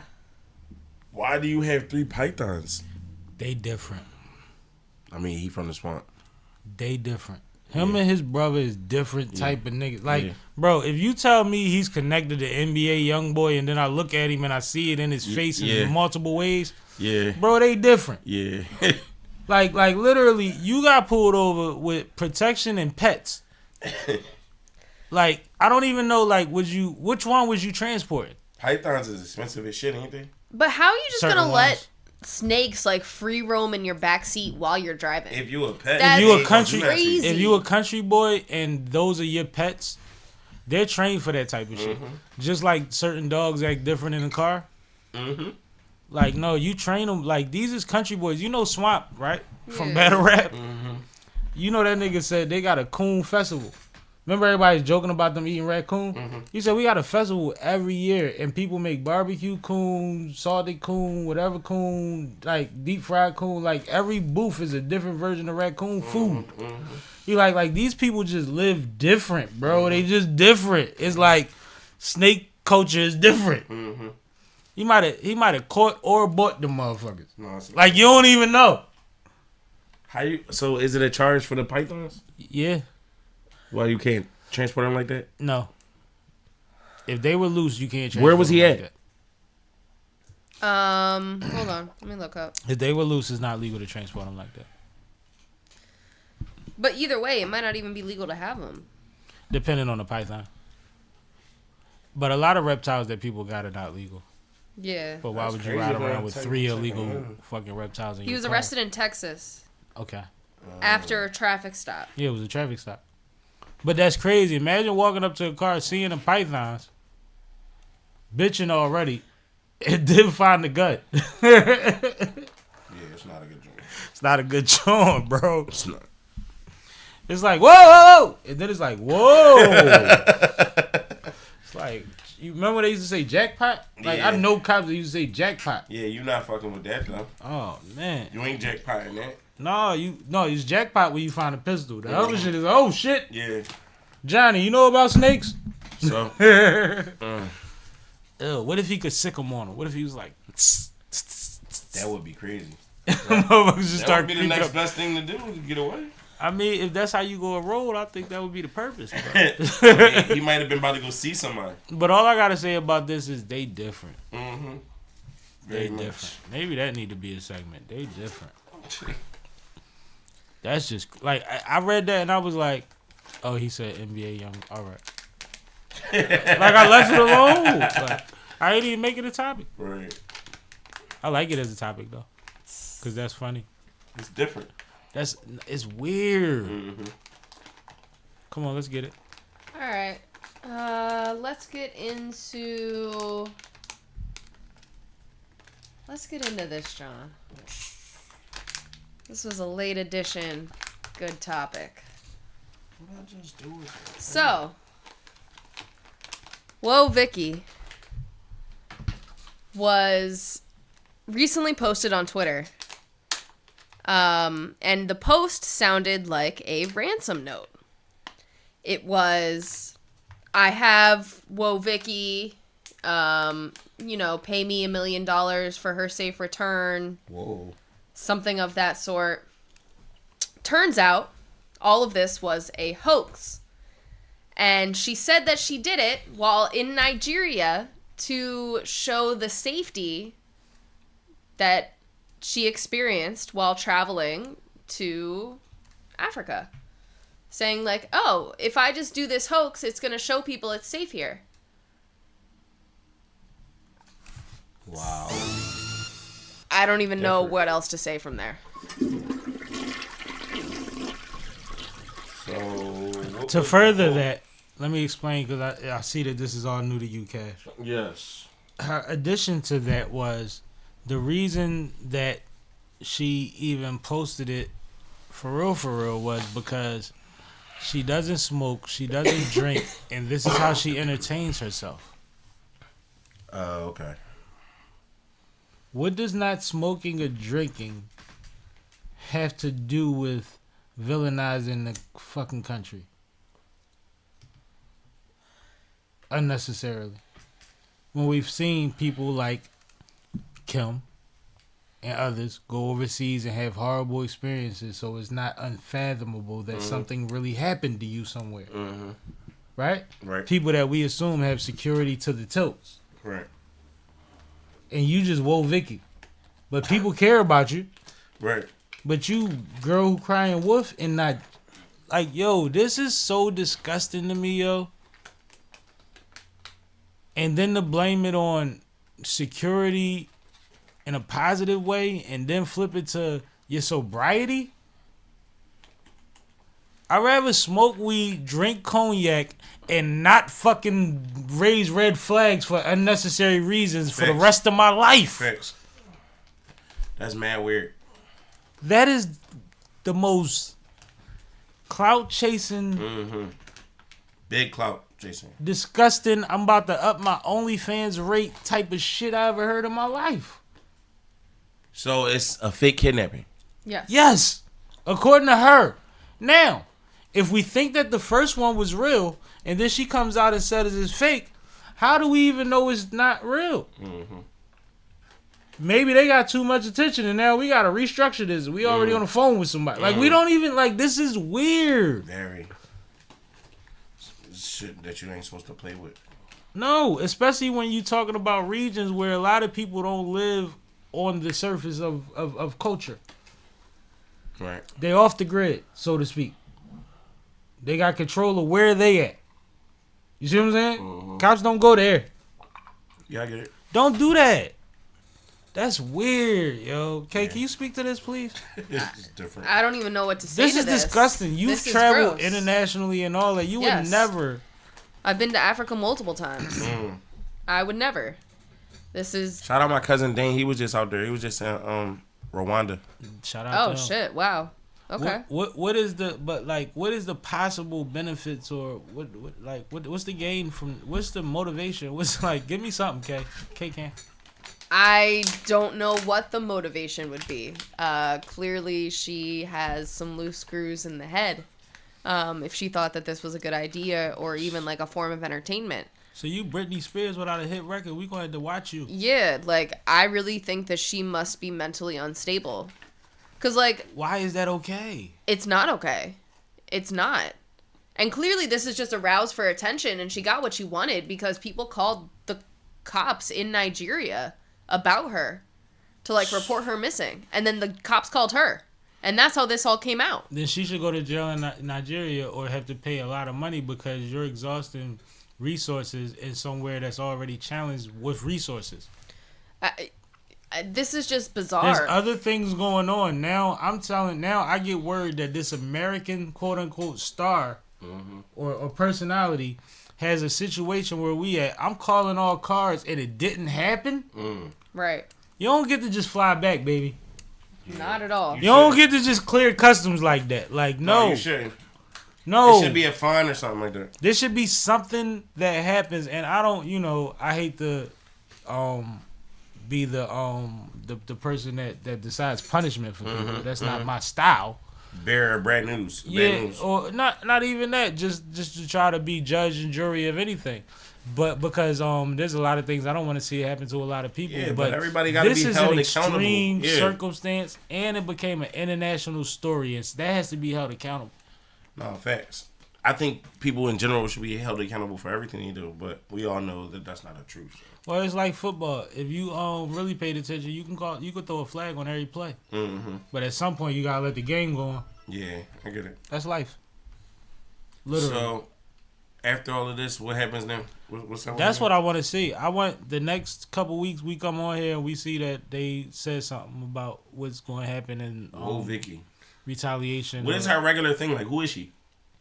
Like, what's her regular? She's just a personality. She done dated some people. Did she have a podcast? Like, did she have a talent, a skill? She was a rapper. Yeah, well, Vicky was a rapper. Oh, okay. Yeah. Where's she from? She's like of the bad Barbie era. Yeah. Bad. She came from like a fucking Dr. No, Bad Bobby. Dr. Phil show type. Catch Me Outside. Yeah, that's what I'm talking about. She's that was Bad Bunny. Bad Bunny is a nigga. He's an international superstar. Yeah, Catch Me Outside was Adidas. Bad Baby. Bad Baby and Bad Barbie are two different people. Yeah, but Catch Me Outside is Bad Baby, I think. All right, well, whatever. It was something with a Y. Yeah, but Bad Bunny is a man. Oh, all right, my bad. Yeah. Well, look, I just want to say, I agree with what you said as far as being held accountable. I think that's a great segue into another topic that we had. Real quick, just to double down on what you just agreed with, right? When we travel internationally, we got to be super careful what we do, right? Mm-hmm. You can't just do that to a country, yo. Mm-hmm. But go ahead. No, that's a fact. What topic? What you trying Tory Lanez and I knew that's where you wanted to go. I mean, it has to do with people being held accountable for shit they say and not lying and shit like that. All right. So, there's been some new filings and discussions around the Meg and Tory case. So Meg recently filed a restraining order against Tory Lanez due to accusations of him saying things to her or trying to reach out to her and still talking about the situation that happened. Tory's team then responded to this restraining order and, kind of further wanted to bring back up some of the facts that came out during the trial. And then Meg actually admitted to sleeping with Tory, which is something that also came out during the trial. Go ahead, Cash. You can take it from here. So, as far as what I know, I was watching on different blogs and stuff like that, and I'm just doing my own research. But basically, they saying that it was a videotape of.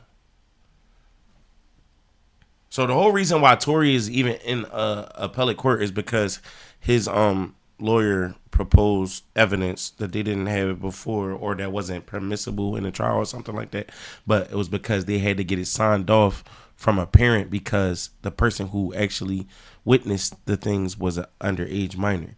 So basically it was said that it was seen two women was fighting and then they was broken up.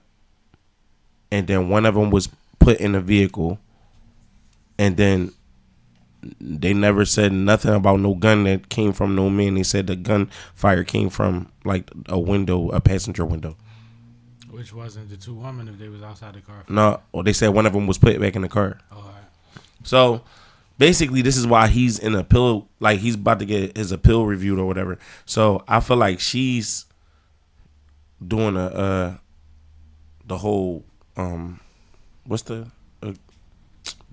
thing called where you can't be near the person? Restraining order. Yeah. She's on a whole restraining order because I think Tory's about to sue her if he is able to get in appellate court and get this case overturned. I'm gonna tell you what this is to me. Mm-hmm. It's the bitter baby mom shit, yo. Mm-hmm. It's you can see people go to war and then 5 years later they find out how to fucking co-parent, right? Mm-hmm. But in that meantime, she trying to win how she can win. Her name and her likeness and all of that and her reality has been dragged out through this case. It went up though because of it though too at the same time. Let me get through it. A lot of the things though that she wanted to control the narrative. She wanted to be just as slutty as she wanted to be perceived. She wanted to be just as accessible as she wanted to be perceived. She wanted to be the bitch that was Nicki but cooler, right? Mm-hmm. And a lot of this has torn that away from her. Mm-hmm. And you still have Tory getting a lot of empathy and her still getting a lot of backlash. I'm sure she blocks 1,000 people a week, or probably her people do, so she don't see it, right? Till this day, because Tory's a huge star and he keeps doing little things. Mm-hmm. But what she's doing is, her lawyers are great lawyers, I'm pretty sure, as we've seen to this point, right? Mm-hmm. To a certain extent, like they probably Right Nation lawyers. They put in their work. They're coming to her and saying, based on this, we can do this. Mm-hmm. And you have a decision to say yes or no, follow through or don't follow through. Mm-hmm. She's saying yes to everything. Why? Because, and that's what's happening right now, because she's still bitter because she still feels like she lost even when she won. And she know the truth. Like, okay, let's just say this her mind frame. All right. But it's like, how? She still has to paint him in a certain light that if he gets out, he's still not somebody that can ruin how her perception right, is. But if he gets out on that video, he's going to sue her. Well, see, you talking about a civil suit. You talking about something they built for. It's like, that shit, that's not going to affect Meg as much as public perception has affected Meg in these last 2 years. That's what I was going to say. I don't understand where her motive is coming from. When you think about it, right? Bitterness. But why? She hates this nigga. If you wait, listen. Let's go back from the start of the track, from the top. If homegirl, your girlfriend, is fucking with Tory, and then she get COVID, and then you start fucking with Tory, and then the three of y'all decide to go to Kylie Jenner house. So you telling me a young 20-something-year-old woman is supposed to be accountable for that? Shit's crazy. That's what you're telling me? You expected her to be accountable as a boss and a millionaire? You think she's going to be accountable? Oh, you mean like accept fault in the fact that your pussy don't need to go everywhere? Yeah, right. But what I'm saying is, you think she's why are you mad at Tory? He gave you an out, gave your girlfriend an out. She got immunity. Did you watch the documentary? No, I ain't watched the whole documentary. I didn't want to see like her cry, and it just be like more victim shit. That should be annoying. And I don't know if it's for public perception or what it's for, but I think some of it is a real thing. She went through what is perceived to be a depression or a bad period, and she, whether that's the totality of it, because she also says, social media and everybody's opinion, but she's literally putting that and he did that. It's his fault. Yeah, see, that's my thing. And in her head, whether true or false, so basically you're saying, okay, so basically you're saying he should have turned me down. Huh? Not that he should have turned me down, but regardless of what happened, I was in a vulnerable position, and somebody that I trusted did something that I didn't expect them to do, and now my life is in shambles because of that. Wasn't she's not real, but she's not going back as far as you're going back to COVID. Right. Don't start at COVID. Right. Yeah. But this one, all right. To that point, I want to say this: I'm one walking example that says every single day that because you're going through some shit, you cannot shit on other people. Just because you're going through some shit in life don't mean that you get to give everybody your ass to kiss and then still skate away on that. That's all I'm saying. I'm somebody that actually acknowledges that you're like that. And I tell you all the time that I appreciate that. And I've also had other motherfuckers that I put in certain positions recently in the last few years because of that kind of energy. Mm-hmm. But at the end of the day, is that I can appreciate that, but what's your motivation also, right? Like you could take shit on the chin, but then after that, right? What do you expect? And a lot of times that can get weird. But or catching me at the wrong time or the wrong But at the same time, it's like nobody's trauma exceeds anybody's else's, and I appreciate people that understand that. You see what I'm saying? Like if Kay said, "Yo, my friend died in a car crash and it fucking threw me," and you like, "Man, I lost 8 niggas from fucking shootings in a month." It's like, well, what that got to do with her friend? I get that, but what I'm saying is. That don't give you the right to fuck people over. I'm not. You know what but see, she doesn't see it as fucking people over. She sees it as using her power. And I tell young men this all the time, and it's about where you put your dick at. Women can only win in certain realms, man. And when you put yourself in certain situations, they will juice that round. Yeah, you're right. Whether that's calling a big brother, whether that's calling the police, whether that's lining you up, whatever thing gives her that leverage is applicable. It's and a lot of the times, shit when it come down and to a lot of the females. times, it's the justice system. There's been plenty of niggas that was bleeding and went to jail. You know what I'm saying? I get it. You saying that he shouldn't have fucked both of them? I mean, no. I mean, and that's what I think. I'm sure, just like most niggas that went to jail for doing something that was regular to them, he learned a lesson. Yeah. See, but that's the thing. It's corny though, because they said when he called Kelsey and had that conversation with her on the jail phone, he was like, "I'm sorry for all of this." Yeah, but that's what he was talking about. He was saying, but "I'm as sorry." A nigga, you know as that a nigga, I'm sorry for creating this situation. For fucking with both of y'all, basically. For creating a situation. Yeah. But that's why I asked you if you seen the doc, because you got to see how her people are spinning it, which means her lawyers are going to act the same way. I get it. I know they spinning it. I already know the story. Like her publicists, lawyers, and her are on the same page. Yeah. It's a motive. Am I tripping, Kay? No. It's a motive. I think it's a motive. Because the business is the business. The business is the motive.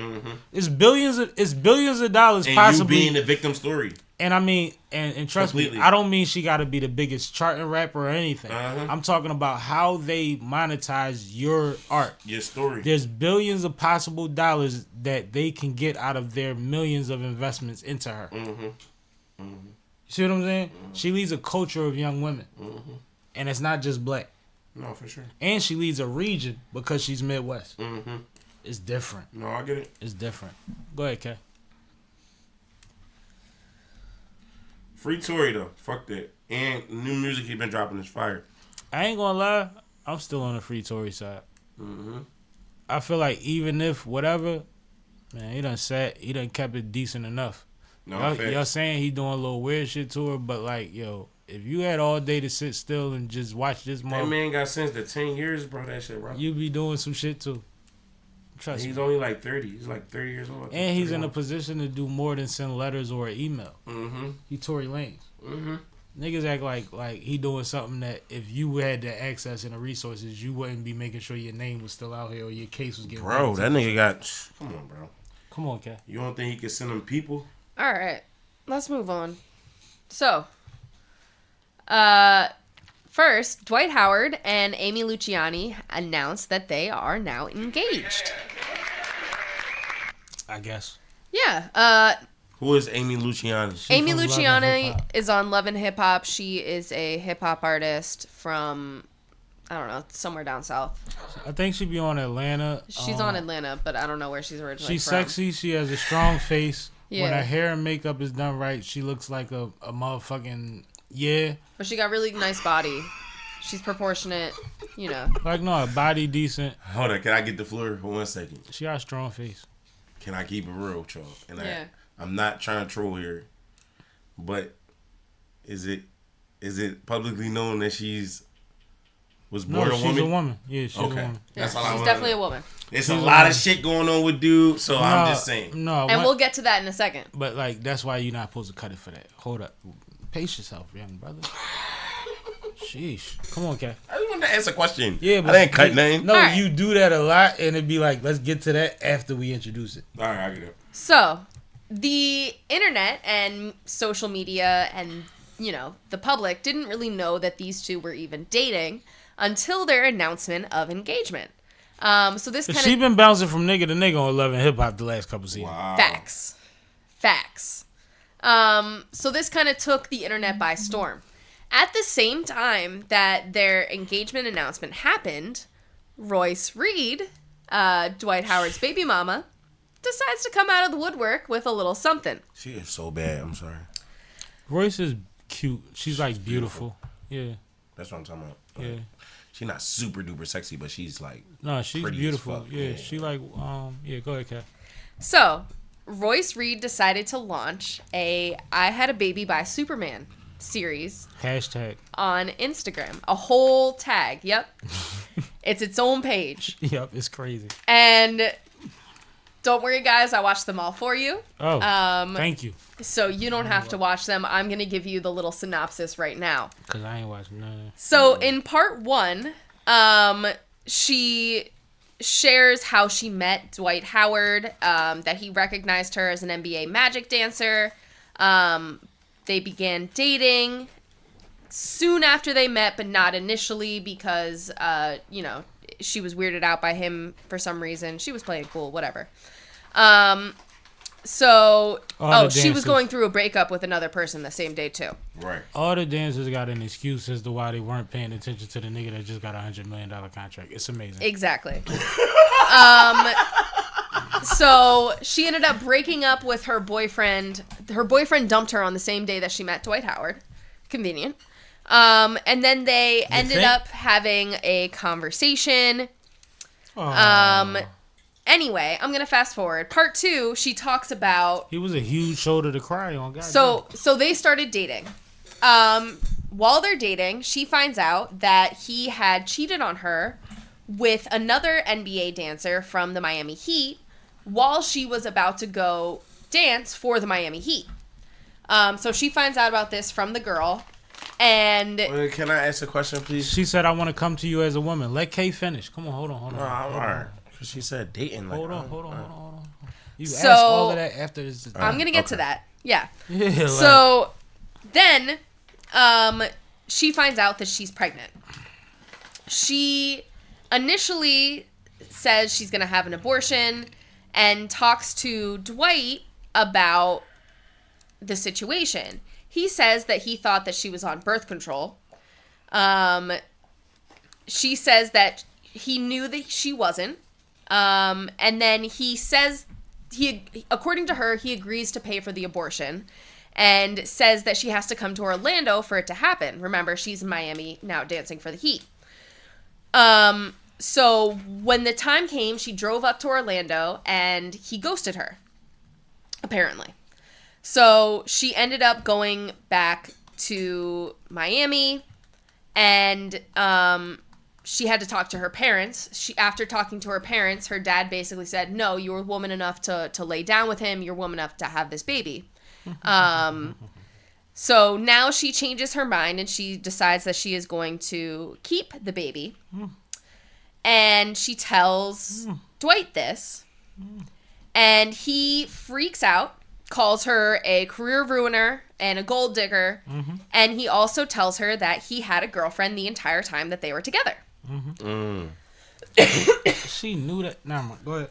And at this point, she's about 4 or 5 months pregnant. They have a sit-down meeting with Dwight, his manager, and his cousin, and her. Dwight said that she didn't look pregnant. And then she said that she was offered money to move away and denied that this child was his. Typical for the NBA. Right.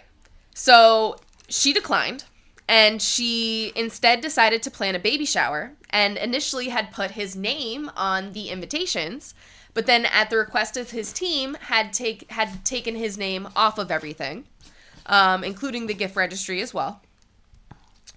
And then she has the baby.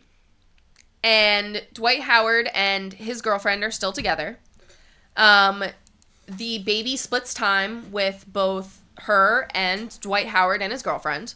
But every time, she says that every time that the baby goes to Dwight Howard and his girlfriend's place, the baby comes back sick, like throwing up and choleric is the word she kept using. And she later finds out that they weren't following the regimen that she put together and the food choices that she had suggested that they follow for every meal. and were just feeding him whatever they wanted. Time out. Yes. This is a lot. We got to call time out. Because there's a lot of stuff to address here, right? Okay. Initially, she played the whole, I'm not interested, I got a man. And then as soon as she loses a man, she talks to him, and now they're doing whatever they do, right? Mm-hmm. She finds out she's pregnant. She doesn't want to have the child, is what she said. Right? Mm-hmm. So you told an NBA player that'll possibly say, I'm against all that. I want my baby. I don't want to have a child. Mm-hmm. Right? Because he can afford a child. You tell him, I don't want to have a child. Mm-hmm. You didn't have $350 to $500? My whole thing so then when he says, you don't look pregnant or whatever, he says, you don't find $350 or $500 or $1,000 or use your insurance. You go to your parents and ask them if they want you to get rid of their grandchild that you have with the NBA player. This don't sound like she knew what she was doing, bro. Mm-hmm. Then on top of that, it's like you just gave him the heads up, and then you made an excuse for why you about to run the play. Mm-hmm. She also said that she tried to hang her, and some sort of pills or something. Wow. Come on, yo. Should be. Oh man. And you know what's crazy about that? Hold up. If the kid would have came out deficient, you'd have never admitted that. Crazy. If the kid would have came out with side effects, you'd have tried to find a side of his family that came from. So Kay, you said that he was dating her, and then you said she found out he was cheating on her with another dancer. And then he said that he had his girl the whole time. Right, but it's like she knew about all of this shit, bro. Were they ever even official? No. That's what I'm saying. He was busting her because she just was playing around with an NBA 7-footer when she fresh out of relationship. Yeah, like come on, man. Like this is crazy. Yeah, it's crazy. Can I continue? Yes. Because it gets worse. I know.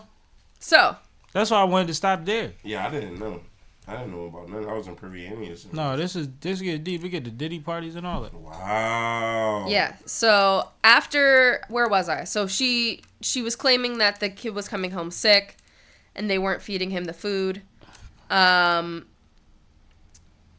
then, she ends up going to mediation. They settle on child support, and then she says that Dwight and the girlfriend break up.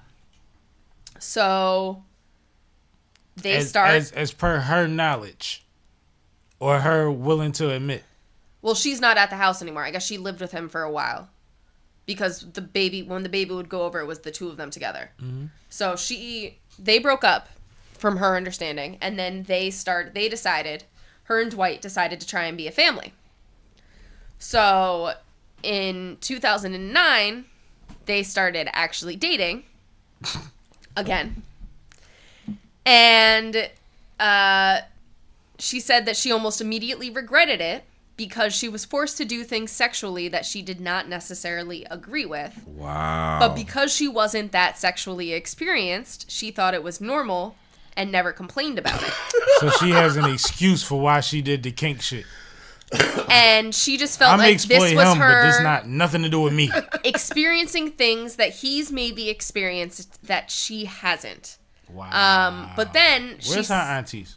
She said that things got verbally, physically, and also mentally abusive.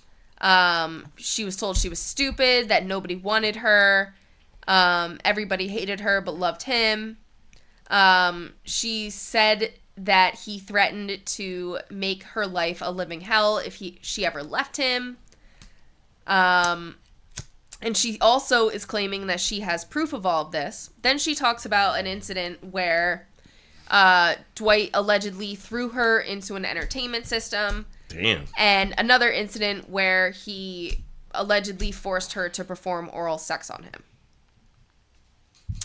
And that's where the videos end as of yesterday. But all of this was just recently released. So there's a lot of implications from her that more is yet to come. I saw a headline. It's a wonderful time for allegations, man. I saw a headline that said that she outed him for wearing a dress at a Diddy party.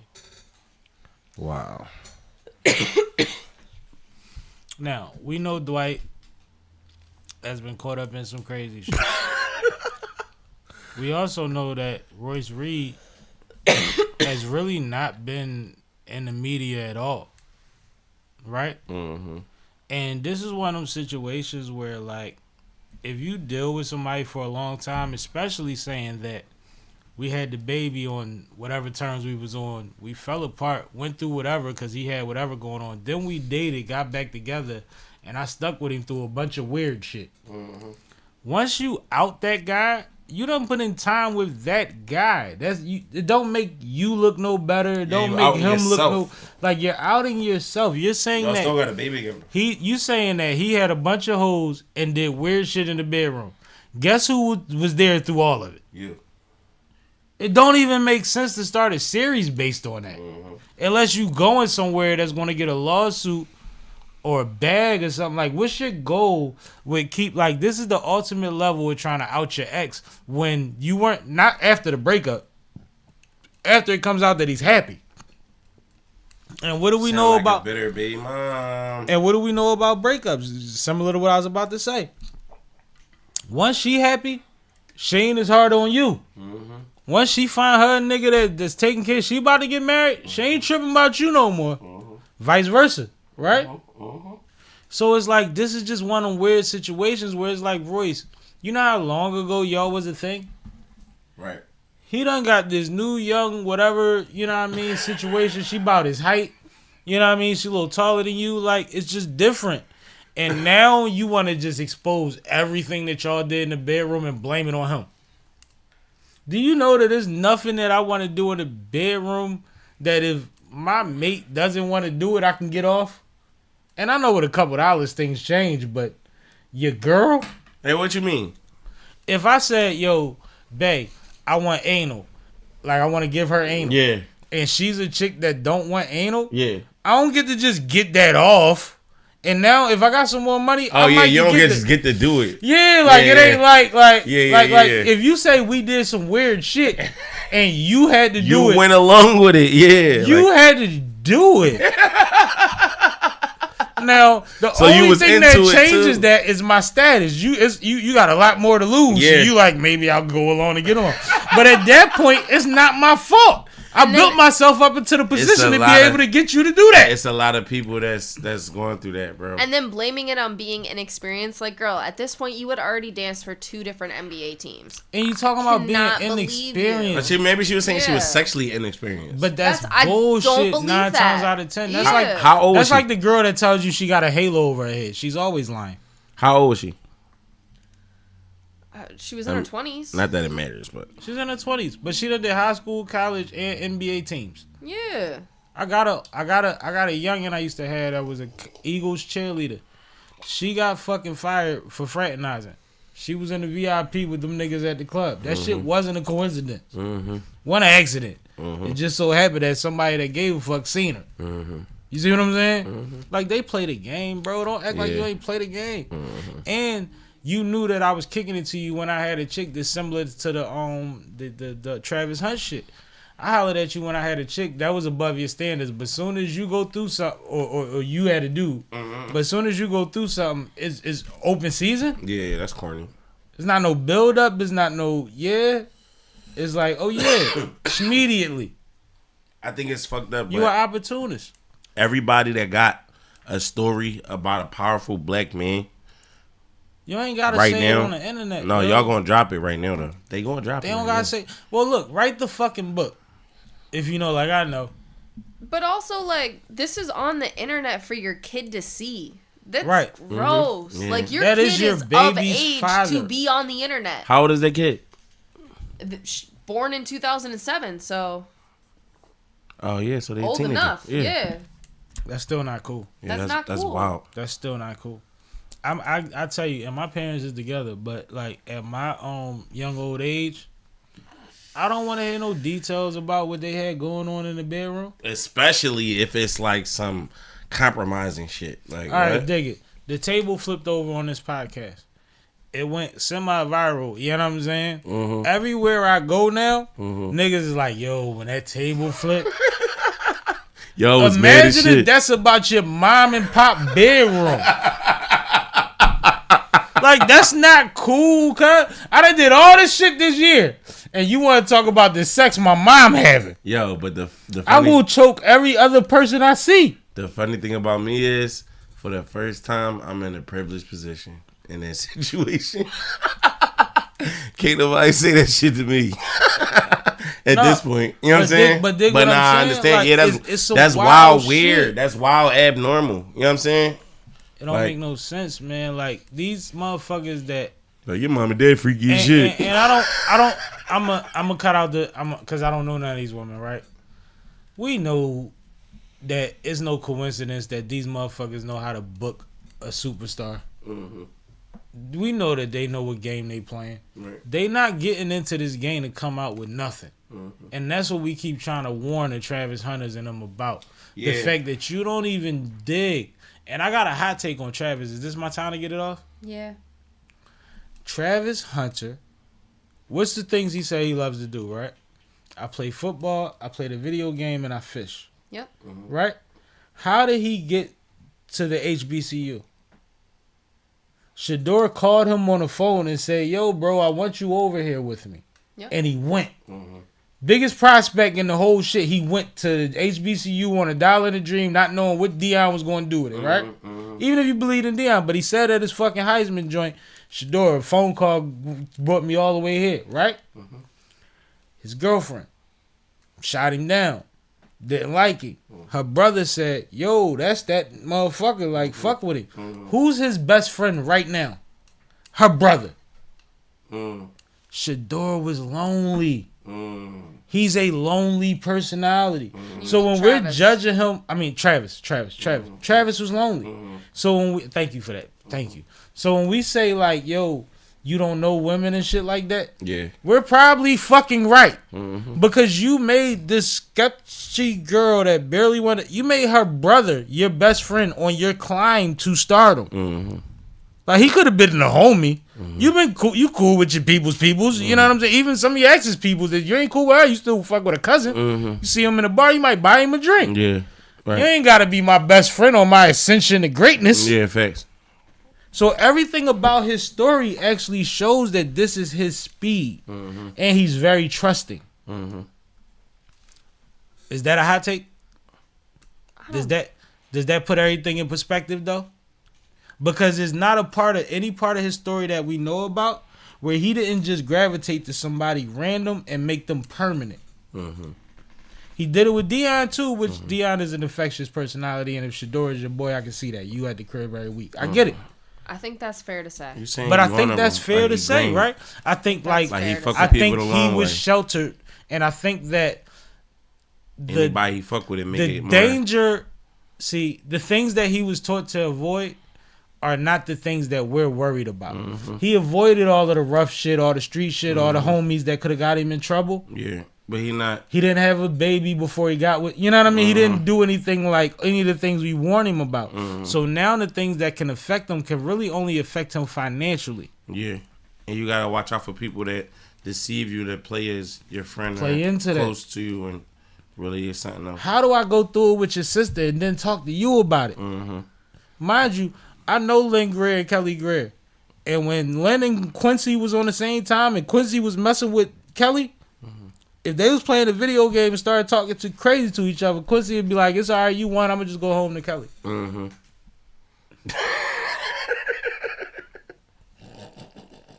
Go fuck your sister. Yeah, that's crazy. Go get my frustration off on your sister. Nigga say it smooth, like I'm gonna just go home. Everybody in the room know what that means. I mean, yeah, but at the So same it's like I can't even vent to you, nigga.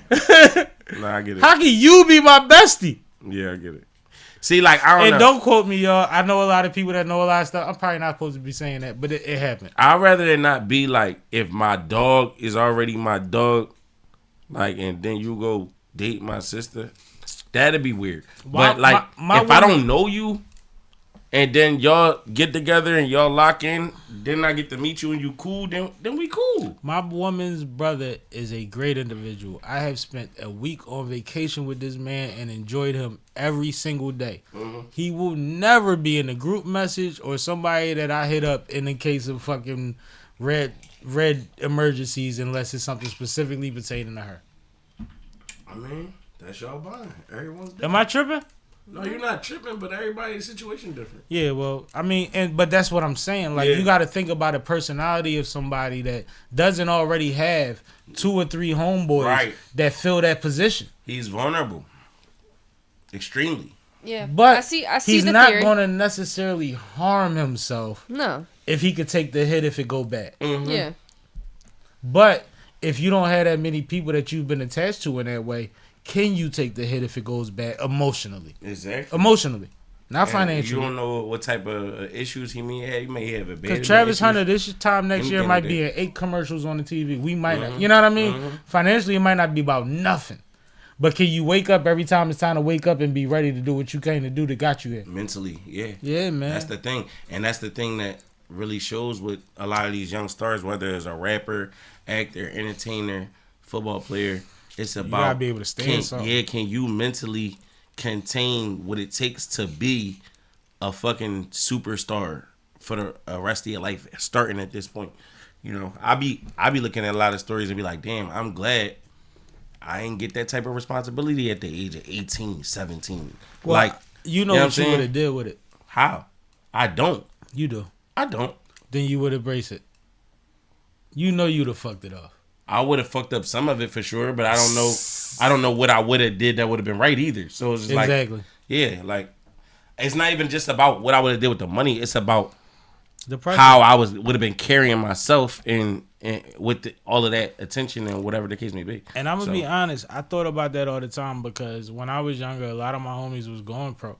Like, I don't want to say a lot, but quite a few of my homies went pro, whether that was overseas, baseball, football, basketball, right? But even when it came to like dreaming to hit the Powerball, right? My philosophy was always, if I get a lump sum of money, I'm calling my dad. We going on vacation. Me, mom, dad, sister, then we figure it out. Couple of the folks, and me and my dad is going to have some dinners, and he's going to line some shit up and call some people. And we gonna figure out how to make sure we don't go broke again. That's gangster. But I ain't always had that. Yeah, no, like, I know, and I'm not holding that against you. I'm yeah. telling you that's how my mindset was because I had that. Yeah. And that's the blessing of having a dad that had a business mind. He had multiple pots brewing. No, so it's like, well, I know he know about the real estate. Yeah, I know he know about small business. I know like I would. And not Thanksgiving. I would have at 19, if I would have struck the Powerball, I'd have literally gave my dad leeway to provide what I'm supposed to spend every month. Like to dictate that. As long as we had a plan in order. That's dope as fuck to have that type of relationship. Yeah, that's how I was. Nah, a lot of people don't have that. At 18, I probably would have worked drugs and funded all the rap shit I wanted. And see, I had a homie that was, you know, we thought he was going to the league, and he wound up not going. I think he got hurt. But one time he told us, he said, "Man, my dream was to buy all of my family houses and all of my street niggas cars with 30,000 or 50,000 in the glove compartment, and they could do what they want with it." You know what we know nowadays?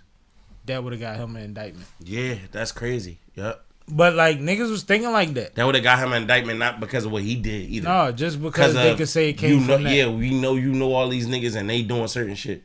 And mind you might have had 200 when I gave you the 30. You know what I'm saying? I'm just giving you something like, yo, boost your whatever. Take a vacation. Right? And then, so it was like, you know, we didn't know money. Yeah. We getting to know money. But one thing I knew was my dad had built something that was, and his dad built something that was sustainable. And I was like, if we could keep doing that, I'm not tripping. I ain't got to leave the city. You know what I'm saying? Like physically. I don't have to leave the city. I can move around forever as long as there's money coming in. That's how I felt when I was 19. Yeah, that's what I'm saying. But it's like being my age now, it's like now I really know. You know what I'm saying? And I had the understanding that my dad might fuck up an investment. I knew that too. Right. You see what I'm saying? You guys ready for the next topic? Let's do it. I think that was good talk though. No, for sure. I think that was good talk. You can introduce this. And shout out to Pop, man. Feel better soon. Joe Budden evicted. So what's going on is for the last few episodes of the Joe Budden podcast, they have not been in the penthouse overlooking the water with the great backdrop. They are back to Park's basement. Oh. Yeah, I know you ain't know. So what's going on is people were speculating because the first couple of episodes, if I'm not mistaken, when they were back in the basement, Joe wasn't even there. And Joe came back in the middle of it and said he went through something. He gave a vague explanation of sleepwalking, which is, if you follow the Joe Budden podcast, you know that becomes a problem because Joe says he sleeps naked. I don't know what the fallout was, or I don't know if that was a cleanup or a joke at the time, or just something to be like, well, you know, it was one of those things. But that's what they ran with. I don't watch the Patreons, but what I found is the last Joe Budden episode I watched, I think the one before the last, he actually said the reason that we're there, and he explained it to the people on the cast. So whether this is true or not, or whether this was him saying like in real time, this is the story we're running with, he's saying that the city has, or the state has jumped into his discrepancy with that building, meaning they're not supposed to be filming there. And they have already been dealing with the fact that they're not supposed to be filming there, and they've been getting around it. But since they've been getting around it, the people in the building have been looking at them different and surveilling it, you know, like it's like the whole thing. And now it got to the point where legally he needed to stop filming in that building. That's a zoning issue. I know exactly what that is. Explain it to the people. All right. So in America, there's this thing called zoning. Zoning is basically the determination for what type of uses a building can have, right? Most simply. So, for example, a building could be zoned residential, and that means it could be zoned a single family residential, and that means you can only have one unit in that building, and it has to be a residential unit, or it could be zoned commercial. And then you can do more complex things, like have a business there. So every city has their own zoning code. And a bunch of different cities, zoning codes get pretty specific and pretty detailed. So I know at least here in Philly, to have a podcast in a building would be considered a commercial activity. So with the zoning code, you would have to be in a building that allows for that type of commercial activity. We're blessed. We are. Don't worry. But we good. But that's not always the case depending on where you are. And also, most zoning codes don't necessarily understand podcasting specifically, and especially not streaming. So they might consider something like streaming at your house and not really making that, if you're not making income on it, that you might just think of that as like a hobby and it's not really a business. But a lot of zoning codes will put that in the same category as having a recording studio, like for music. And they'll just consider it a multimedia studio or multimedia creation. And that is a clear business. And then they have even stricter classifications around it because of noise. You wouldn't want to necessarily live above, a rehearsal space for bands. Right. And sometimes podcasting studios are in the exact same zoning classification as a rehearsal space for bands. So that's why you see things like this happening. Was that a good explanation? Awesome. Okay. Yeah, so this is what they're dealing with. They're back at Parks. He had some leads as far as he said, and I think Ish also, because Ish is in real estate and development, said that he had some leads on some spots that look really dope, that they might be able to do something. Joe said he almost took it there and like bought a whole big, huge whatever for like the year. Yeah, because he does have a whole network. Yeah, so, but they're trying to figure out anything between warehouse to property they own. Yeah. as far as a house or a facility to that magnitude. But And it's not like there's a problem with Park's basement. It's just not the look that they're necessarily going for anymore. And it's not the climate, the the control of the heat and all of that, and the base is different for them because they're spoiled at this point. Yeah. But they're actually convinced, most of them, that they pod better in that space. That's interesting. Yeah, they actually had a whole conversation about what they think adds to it. But it's kind of like when you go to Miami to record an album, and then you record the next one in the basement that you started at. You gotta get that feel back. You gotta get that vibe back. That spoiled shit, that 8 bad bitches in bikinis every time you look outside the studio ain't conducive to you being grimy and getting in there. You know what I mean? Yeah. Yeah, but shout out to them, man. Whatever they... It's all forward movement with them, so whatever they got going on, their next move gonna be their best move. Yeah. Let's get into some sports while Cash is out the room. Let's talk about some football. Let's do it. All right. I'm actually going to do something a little bit different and start by talking about some college football, which I know we don't normally talk about, and I'm not going to make a habit of it. But it's the playoffs. But this year is particularly interesting because it's the first year of the extended playoffs where they have 12 teams. Right. So they announced which teams were going to be in the playoffs a couple of weeks ago. They already had the first round, so I know I'm a little bit late on getting to this. But the bowl games are over the next 2 days, starting tomorrow, and then going on to New Year's Day. So you definitely want to pay attention. Anyway, I'm not going to get into the matchups or anything like that because, like I said, we don't talk about college football. But what I do think is interesting is the way that this bracket comes together. So, like I said, it's a new format, 12 teams, and they're already talking about potentially changing it. The way that these teams are selected is there are 4 conferences that the conference winners automatically get in. And then after that, it goes by team ranking and record, basically. The exceptions come with the fact that there is a panel. So a panel does get to weigh in at the end of the day.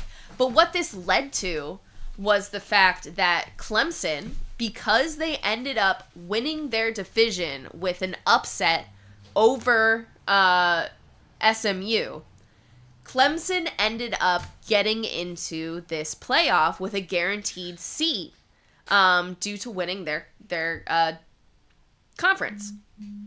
A lot of people were really upset by this because Clemson is actually ranked like 16th. So there are a bunch of other teams above them that are pretty deserving in terms of who you think should be in this playoff battle. The other thing that's interesting is because only the conference winners are eligible for the bye seeds, you have teams like Arizona State and Boise State who get a bye in the first round just because they won their conference, when there's other teams that have better records than those teams that are in the playoffs that have to play in the first round. So that was another thing that was really interesting. But now we are up to the bowl games. So starting on New Year's Eve, you can catch Penn State versus Boise State. And then on New Year's Day, you can catch Texas versus Arizona State, Ohio State versus Oregon, and Notre Dame versus Georgia. Any thoughts on this, Sam? Yeah. What I'm realizing is no matter what's added, no matter what protections, no matter what they adhere to, no matter how society and times change, when it comes to the end of the season in college football, they're going to find a way to make sure it's not perfect. It's not right. Like, the bowl games weren't right. So we was talking about they need playoffs. Now they got the playoffs, and they ain't got the playoff situation right. And I think that it's all strategic because at the end of the day, what we know about the NCAA, even in the NIL era, even more so in the NIL era, is that they want to control what they can control. So you set up this situation where this is the first time that we're having this form of playoffs in college, and then when it comes to fruition, it's like, well, that don't make no sense neither. We went from the what did they call it? Similar to the electoral college, the way that they pick the bowl games. Oh yeah. We went from that to not being satisfied with the playoffs. At the end of the day, man, if you in college, get your NIL money if you can. Get your shit off as much as you can. And if you don't see an opportunity, hit that portal, because they don't love you and the game don't love you and it's not set up for you. It's like being in Philly and playing in a public league after they stopped letting us play against the Catholic public league in the playoffs and all of that, and stopped doing the states. It's like, well, the public league, the Catholic league asked so much that they separated it. You know how many people suffer from that? Right. And then eventually it came back and it changed and it shifts. But all of these things go through shifts and changes. But if it never benefits the cream rising to the top, then it's never going to make sense. And I think that's what stands true with the bowl selection in the past, and what stands true with what's going on right now with the playoffs. It doesn't look like cream rises to the top. So it's like, what are we playing all of these games for if you could be in 16th place and knock out somebody that has a 5-game win better season than you? Right. Like, it makes it like your motivation is to go pro. Motivation is to go pro. Every time I'm on TV, I'm act crazy. Every time I can get some tape, I'm going to get some tape. It's not about the program. Because the program doesn't control how this goes at the end of the season. So I hope I love my coach. Yeah. That's what it come down to.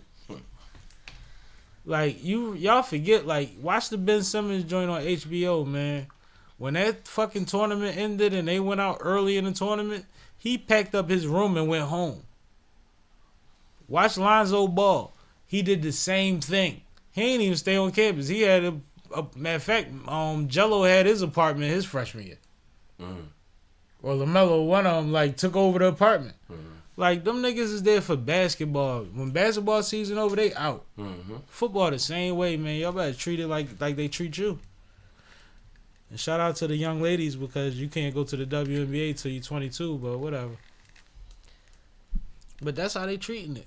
Getting as much on tape as you can when you can get it, young man. That's what it comes down to. All right. Let's do it. I want you to introduce this one. I know you want me to, but I want you to. Okay, I'll do my best. So Club 520 podcast is a sports podcast on YouTube, and I'm sure plenty of other platforms. They recently had Charleston White on as a guest. And Club 520 has been allegedly trying to get a deal with the WNBA. They want to be involved in WNBA media. And while they were talking to Charleston White said some crazy things, kind of reiterating some of Shaq's points during the Angel Reese comments, where Shaq was on Angel Reese's podcast and talked about how women's basketball would do better if they were wearing, like, booty shorts. So he kind of doubled down. Charleston White kind of doubled down on some of these same style comments, but took it a couple of steps further, in my opinion. That's about all I got for you. So he said that Angel Reese is trying to sell pussy. He said, I agree with Shaq. She should dunk in some panties. He said, matter of fact, make them lace and topless. Wow. Mind you, this is through progressions. Like, this is, like, these aren't all one statement. Like, this is, like, different. Because they initially, and I'll give them a little credit for pushing back.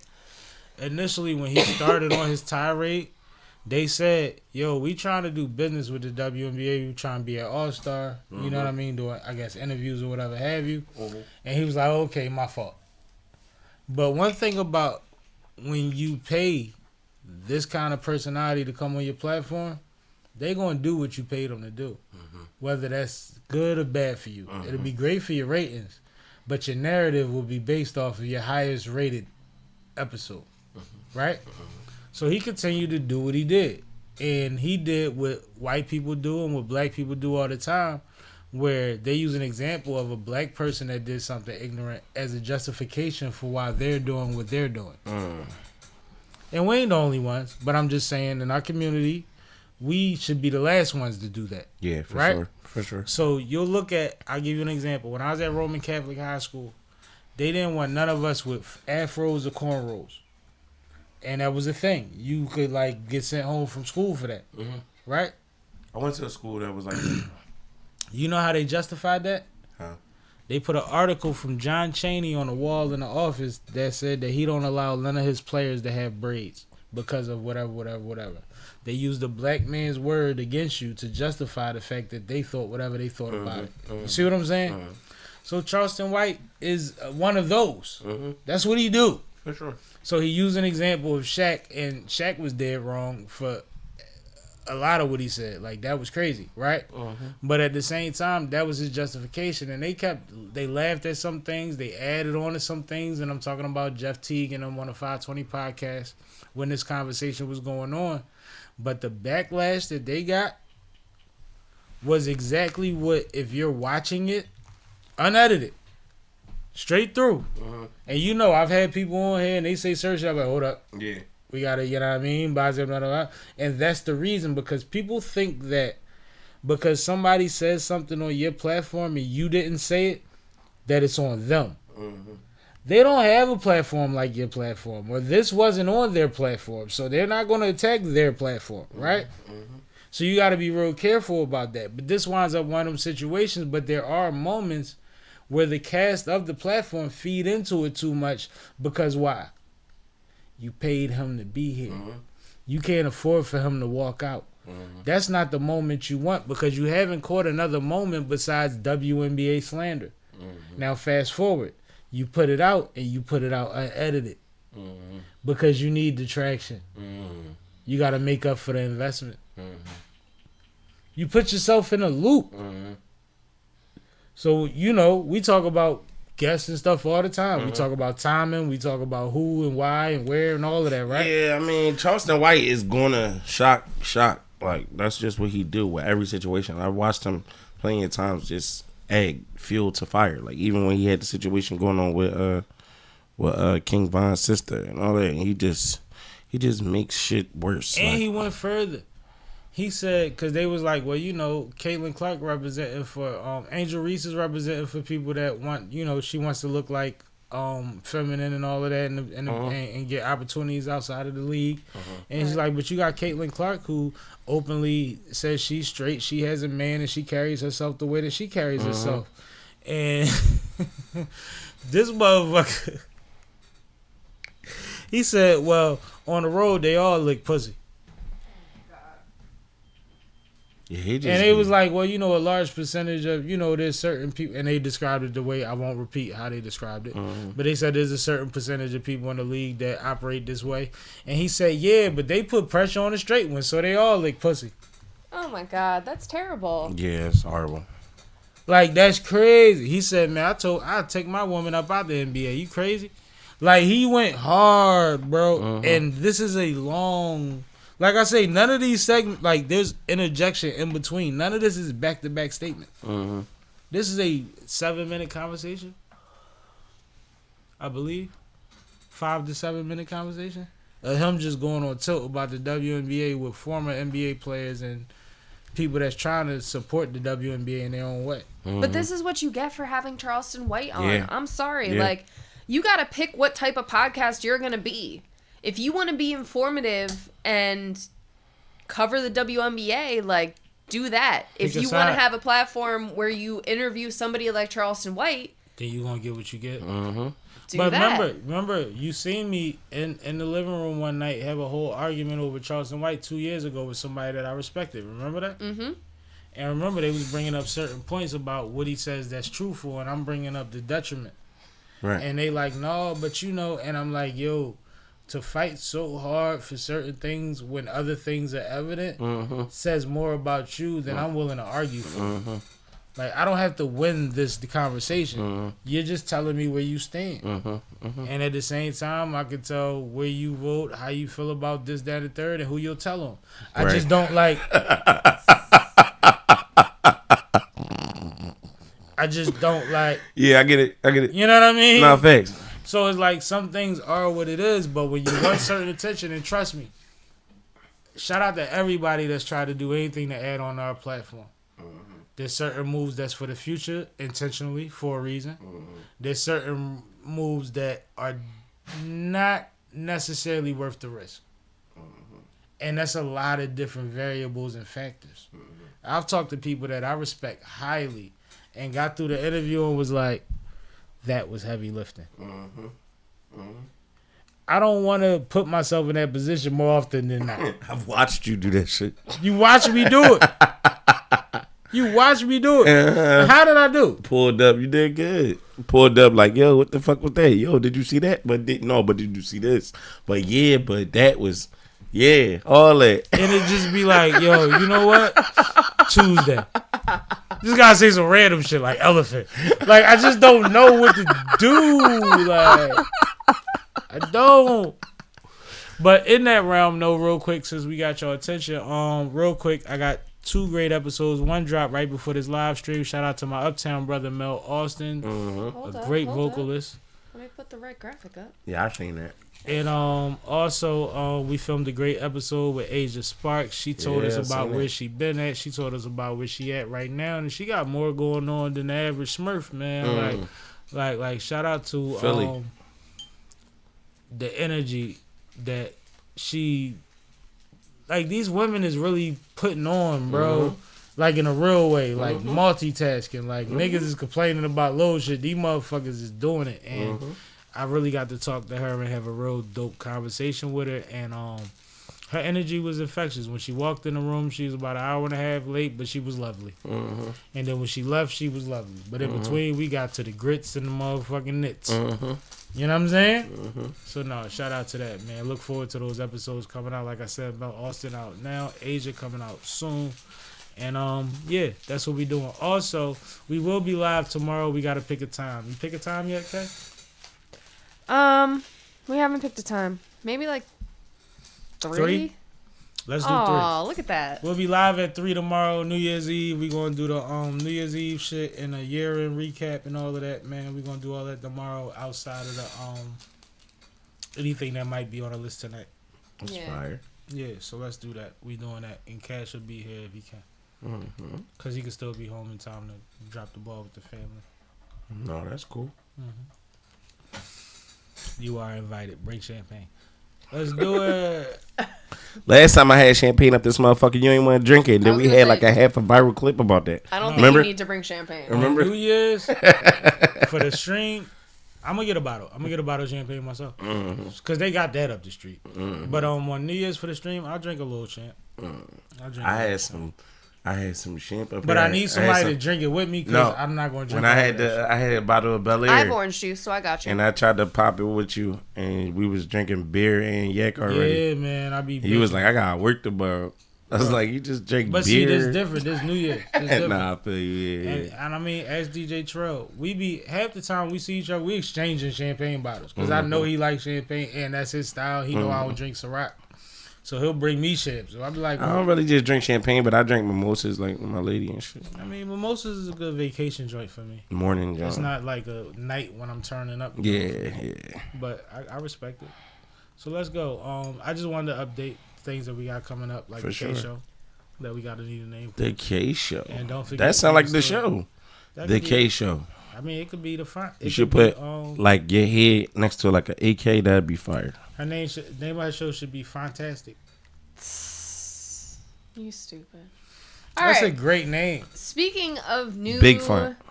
Big font shows. That's fire. Big font, like big words. Where is my graphic? Like big letters. I like big font. Yeah, big font. Here. Get smacked silly. Oh. Speaking of new shows coming in the new year, Doechii has been teasing and released a trailer for a new TV sitcom, we think, that has a lot of TDE friends and fam in it. And the sitcom trailer looks awesome. She also released a little clip in addition to the trailer, so she's definitely building up for some sort of release. But she hasn't really explained too much more. So, I'm with you. what do you guys think of this? Yo, what was that? Like, what was you doing in my ear? So he was asking me who is Doechii. No, So I I didn't said- even ask him that, y'all. I said that she was fire, and that she's the female Kendrick, and that she's part of TDE. I gotta go look her up. And she's been having a hell of a rollout. She just dropped a project that's going crazy, but her performances have actually been getting the most traction of anybody that's been performing all year. Just if you look at She did like her SNL. performance, she did SNL, she did Tiny Desk and Body Tiny Desk, Yeah. and she did something else within like 2 weeks where she went crazy. Oh, she did the late night show, and 3 completely different performances and setups and all of that. And even the songs that she did that were the same, she performed different. And then right after that, she had what's the girl with the TV show? She had her narrate the same song for her. One of her what's her The name? girl with the TV show. You gotta The say The Awkward women girl. is Awkward running black- shit like you Awkward just black said. girl. She had the show that got picked up. Issa? Issa Rae. She had Issa Rae narrate the same song that she keep performing.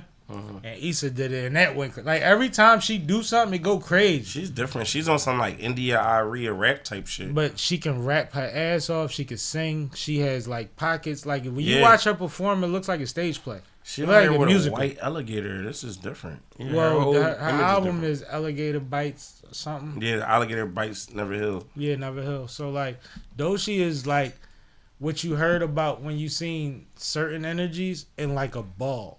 She's like Lauryn Hill and what's that girl from Chicago that Timberland was hype about, and this girl, she's like all of that in one ball. I can't wait to hear her. Nah, Doechii is dope as hell. TDE is definitely pushing her, but they put her and she put herself in. And what I'm hearing is her creativity as far as presence and performance she had when she got there. I did hear that because I do watch the podcast of the dudes that's affiliated with TDE, and they say, "Look, she came through a monster." Like if you watch her videos before she was with them, she was doing creative dope shit. But like with the resources, now we're getting these clips that look like a TV show, Right. and it has a lot of the TDE people in it, like Schoolboy and all type of people in the shit.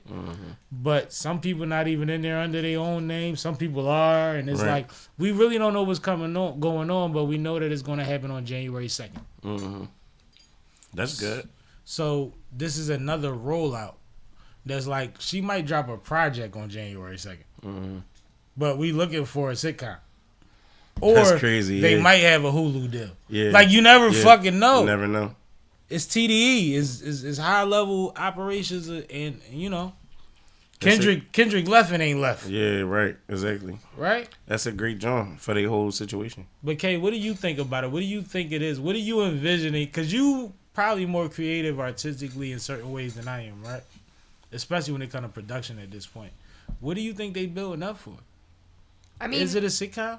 the fact that they got everybody involved makes me think that maybe it's like it's either a sitcom, like an internet sitcom that's about to drop, or it is some sort of visual album where like That would be it's crazy. kind of like a musical type of John, like Lemonade, and it might just be like Which a I can hour see and a for half Doechii type because thing. she's very visual. Yeah. So I don't know. But I think this is the dope. Every day, another 1 or 2 minute clip comes out of But the some fact that random she shit. got everybody Right. behind it at TDE is dope. But that's what TDE is, and that's what makes TDE dope. That lend back to me saying like Kendrick left to do his own thing, but he's still TDE. Right. Like whatever they doing over there, we see SZA complain all the time, and we recently this week seen that she's supposedly split up with Punch. And I saw Wack react to that because somebody in his comments said, well, SZA complained about the same shit Reason complained about, so why is it different? And Wack's explanation was, and I love this explanation, he says you could push back, but if you listen, then when it worked, we ain't got no problem till the next time. There's some people that never listen. Right. So you never get the results of the fact that Punch know what he talking about. Right? And you never gave it a try. So now you give us leverage to say, well, we tried. Right. And you didn't listen. What do you think about that, Kay? Or even the SZA Punch situation and how she announced it and how he responded to it. Did you see that? I saw bits and pieces of it. Like, I knew what was going on, but I didn't read further into it. And I've seen Punch on podcasts. Drunk. He a good dude, man. He know the business. He from, like, Texas or some shit. He not even from out there. Right. He out there for a reason. You see what I'm saying? Like, he know marketing. He knows, he has his connections. Punch is Punch. I don't think you compare SZA to Reason, though. But I hope that even if they don't iron out, like, maybe... Here's the thing, though. I think SZA would actually do really well on a different type of label than TDE. Like, I think if she went to a traditional pop label and, like, Universal Music Group did out, like, she would probably do really well. Respectfully, that's not a hot take. Everybody kind of knows that SZA is this diamond on a nigga label. And I don't mean nigga as far as business. I mean, like, it's a rap label that actually has done a great job, and I keep it real with y'all. They've done a great job with marketing women and R&B artists. Rockefeller never figured it out. Rockefeller had men railing them that was singing their ass off. They never knew how to. They thought that they could market the singers the same way that they thought they just needed to put them on mixtape. Yeah. Or a compilation project or something. No, you gotta market them different. It takes something different to get these singers off. SZA is a cultural icon through them. No, facts. So to say that she would do better somewhere else is like a wobbler, but it's like I kind of get it because you're saying that she's the rose in concrete. But at the same time, that means something too. Right. I'm not even saying she's the rose in concrete. I'm saying not you. I'm talking about most people because a lot of people had this take. I'm saying that I think artistically and creatively, she has hit a wall at TDE, and she would benefit from a different type of mindset that somewhere like Universal would provide. Did you listen? In the sense of providing more writers in the room with her and just like having more hands-on creative process. Like, she might buck at it, but at a place like Universal, it doesn't matter if you buck, it's going to happen. Yeah, well, I mean, I hear that, but did you listen to the bonus project she just dropped? No, I didn't. She just dropped an extended version, which was like 12 new songs of her most popular album. That's crazy. And people are saying the more they listen to it, they realize it's not necessarily cohesive, but it's fire. It's fire. Like, to the point where it might be like, you know, while we got momentum, while I'm about to go on this tour, let me put out some more flavors. But at the same time, these might not have went nowhere else, or that we gonna use them right now. So let's, similar to what I talked about with Mel Project. And remember, I asked Mel that, and I was right. Yeah. I said, bro, these sound like vibes. Right. The transitions don't necessarily all make sense, but all of them sound like you threw 8 singles at us, which is fire. And I think that that's what makes this not as cohesive as the project that it's attached to, but she gave vibes again. Yeah, like she do that. Well, they do that, right? Right. So it's like, I just think that perception is a motherfucker, yo. Perception is a motherfucker. It's reality.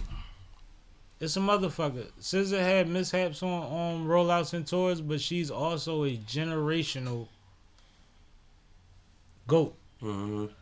Which is like, you can't take that away from them. No, you can't. That's not fair. That's not fair. But I hope this is a TV show. I hope we at least get an episode. I hope it's 3. Honestly.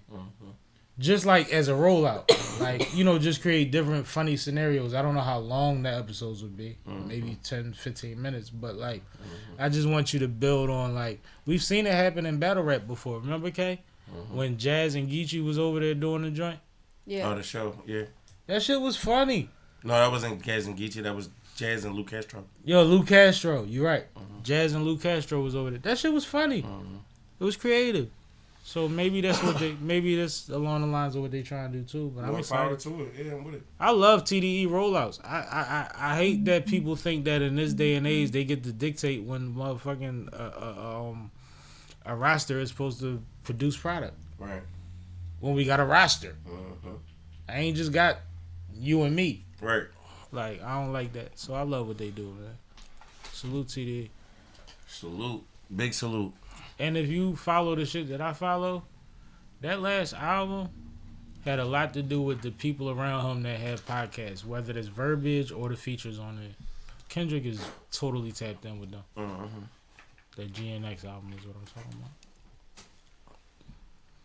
Let's do it, Kay. I want to hear this one, Kay. Matter of fact, let's start off with this one. Oh, yeah, I seen this advertised. Watch it. Watch it with your daughter. Yeah, I'm watching. It's amazing. So there is a new. This is Netflix, right? Yes. New Netflix film that is out, starring Kerry Washington, and a bunch of other amazing Black female actresses. A lot of newcomers. A lot that killed it. Yes. But the movie is called The 6888, and it is telling the story, the true story, of the 6888 unit, the first Black women's unit deployed into Europe during World War I. I gotta watch this with wifey and my daughter. You know, Yeah. No, that's both what of I'm her saying. parents is vets. You know that, right? No, but that's what Big Sean aunt was one of them. Oh, that's crazy. Go ahead, Kay. So I'm not going to give away too much of the plot, but they are basically tasked with delivering the mail for the front lines and then back to the U.S. And it sounds like an easy task, but they quickly learn that it is not. And, you know, it tells the story of how they came together to serve their country. And it's really a beautiful, beautiful movie. I highly recommend it. Definitely watch it with your kids. Watch it with your family. It's really a feel-good movie, and one that tells a story that needs to be told. And this was also directed by Tyler Perry. So shout out to Tyler Perry. This was by far the best Tyler Perry movie I've ever seen. That's how I felt. I've been Yeah. fucking with Carrie since Rado. No, Carrie is dope. Carrie is fire, and it's funny because Tyler has a real dope relationship with her, but with the importance of this movie, when you see how she's introduced to the movie, like when she walks into the scene, he put her in a position that you like, oh shit, she about to, you know what I mean?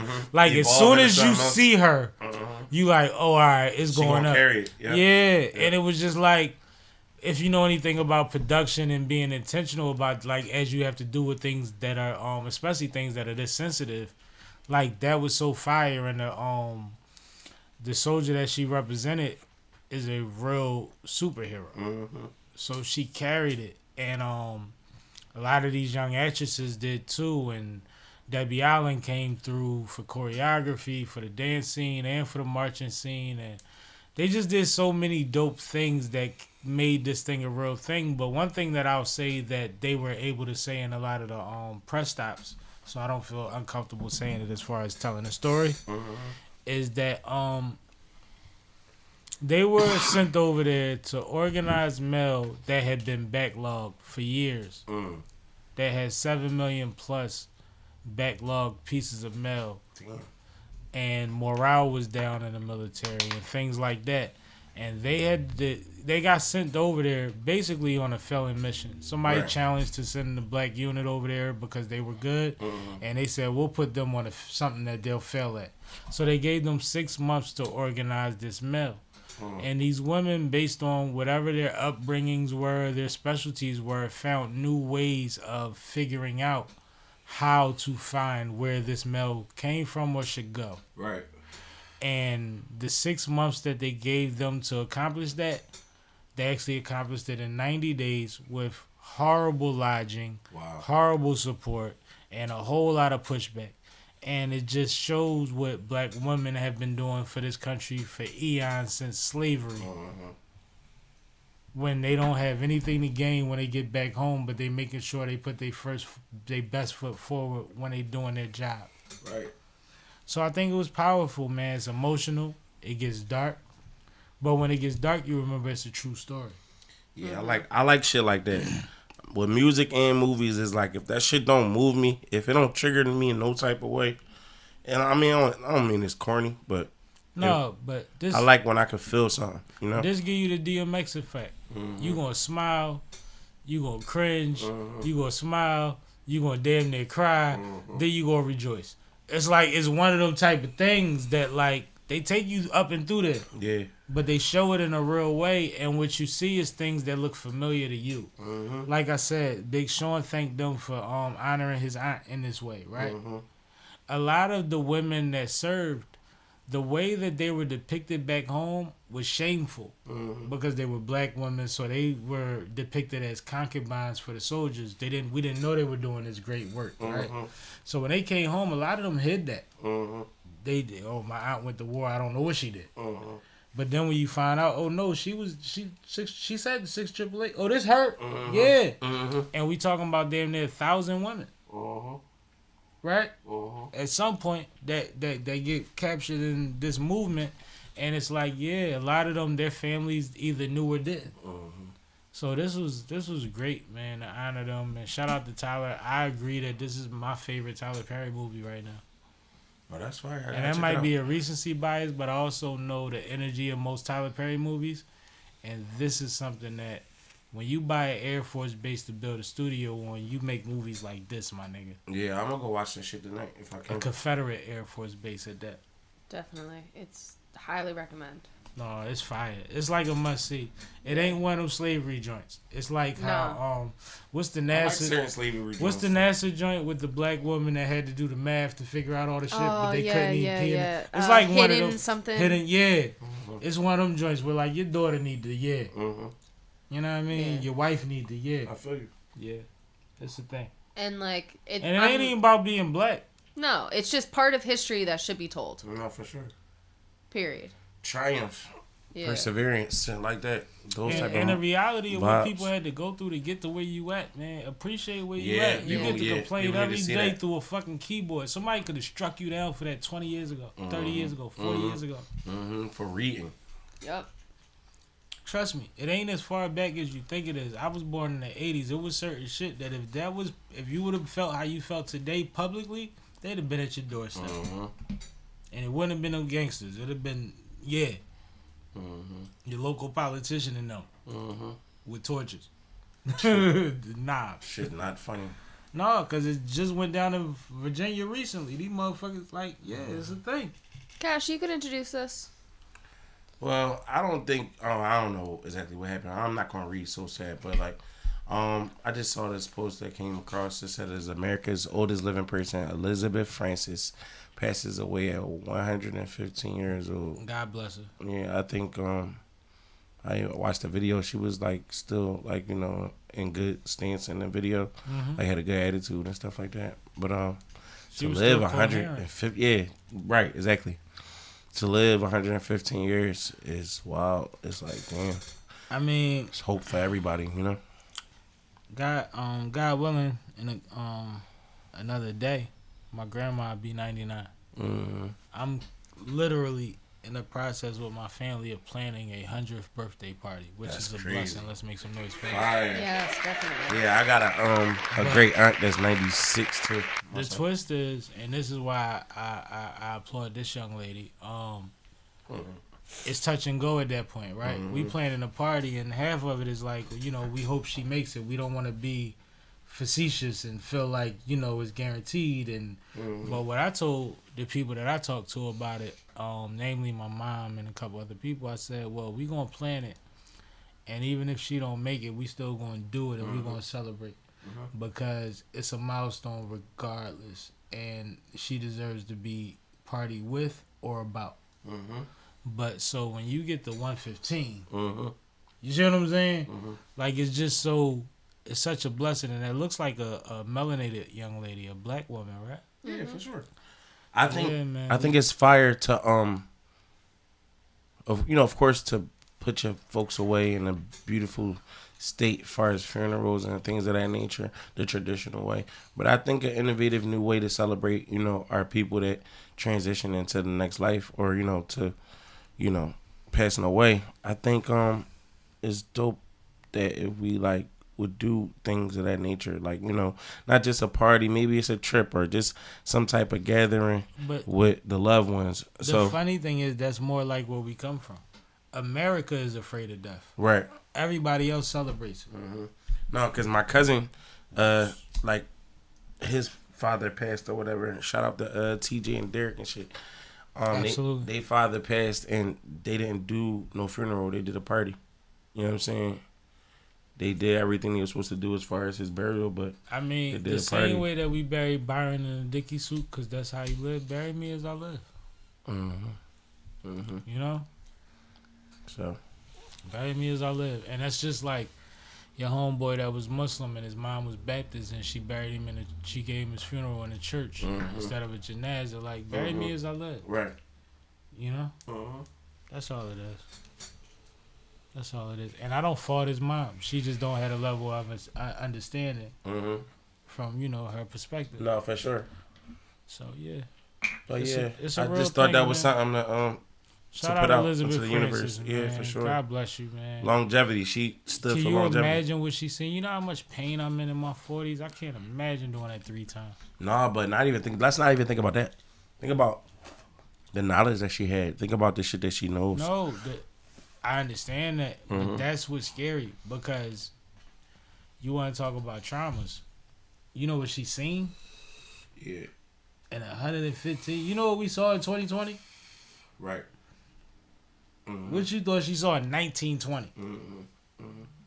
Nigga, what? But there's glory in that too. No, it is, because she You survived watch it. everything evolve. She survived it, but it gets scary, man. My grandmother, years ago, and I'm talking about probably 20 years ago, was at a point where she didn't believe in the murder rate. She thought that they was creating it. was doing funny shit, and it was because she couldn't fathom a generation of people that disliked each other. You see what I'm saying? Yeah. Like, it's just not fathomable. And I love that that's what she was But at. that's because of I didn't want to correct that. No, it's because of what she was brought into or how she grew up and things of that nature. And that's what I'm saying about time on this planet. It'll flip on you, bro. Yeah, it do. It has. It'll flip on you. All right, let's move on. Don't do that to us. What? All right, let's move on. Kay don't like to talk about no sticky shit. It was good talk, though. She got to acknowledge that we had good Okay, talk. all my topics next week is going to be about the Teletubbies and Barney. Cool? That's great. You throwing shots, Kay. Throw a shot back, Kay. That's great. Shoot back. This is another one of my topics. So, I saw that they was making 3D printed meat cuts. Yep. Like steak. This is scary. Okay, for everybody that fucks with steak and steak houses and beef and all of that shit, this is scary. Because when I go to get the ground beef for the spaghetti, what the fuck is it? Is it meat or is it some shrubbery shit? Like, I don't like. What do you have any background on this guy? Yeah, I watched the report.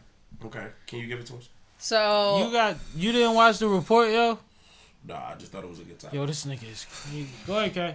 So the 3D printed steak is made from like a soy and other proteins, beet powder, a couple of things like that. No actual meat is in it, but they make it and then they form it through the 3D printer to actually look like steak. And then when it cooks, the reason that they do it in this 3D printer form is when it cooks, it has the same texture as meat and cooks the same way as meat. So it really becomes like a next level impossible Mushroom. steak. Yeah. That's wild. So is this like something that could tear your system down, or is it like what? No, it's still normal food. It's soy. It's soy. It's just like eating an Impossible Burger. But it's something. It's not something that would be on the menu and you wouldn't know that it was the soy steak. Yeah. Oh, okay. That's what I'm saying. Like, I thought this was being passed over as real No, steak. it's No. no. Oh. It's just an alternative that okay. actually tastes and has texture like steak. Okay, well, maybe we should try it out. What the fuck? 20%, 25%. Oh, your whole attitude about it just changed. Yeah, because I mean, I like steak. 25% of the murders in the city was 3D printed. Guns, Yeah, yeah. yeah, that's crazy. Like, be for real. Whatever you want fake, they'll give you. You want it? Order. I thought it was some shit that was fucking people up. No. Probably should have watched the report. I'm sorry. It's a company that makes steak like this. Well, maybe we should start investing. You know, maybe it might be. I ain't gonna lie, bro. I'm starting to think real different about investment in these last few years, and I'm looking at shit I never looked at before. Yeah. And it's not this shit that everybody's raving about, because once everybody's raving about it, it's too late. Mm-hmm. Yeah. If the average motherfucker think that that's the way, then it's too late. Yeah, you gotta think. Yeah, innovatively. You gotta talk to people that's ahead of the curve. Mm-hmm. And when I talk to certain people versus certain people, it's like, if you knew what you sound like when you talk to me, you wouldn't talk about that no more. Mm-hmm. Because that don't even matter no more. It's over for that. So it's different, man. You Yeah. just gotta keep moving. And Yeah. there's always somebody above you. Don't never get a bag and think that you talking money. There's always somebody with a bag that's looking at you like new money. I remember when I did that. I was 16. He's Yeah, so just cute. like somebody got less, somebody that got bored. Yeah, man. And they won't offer you opportunities if you keep playing with where you at. Let's go. Great talk, guys. That was a shot. I like that. That was better. Y'all shut the fuck up. Basically. That was better. She learning. No, that was funny though. Let's get the rest of the sports out of the way.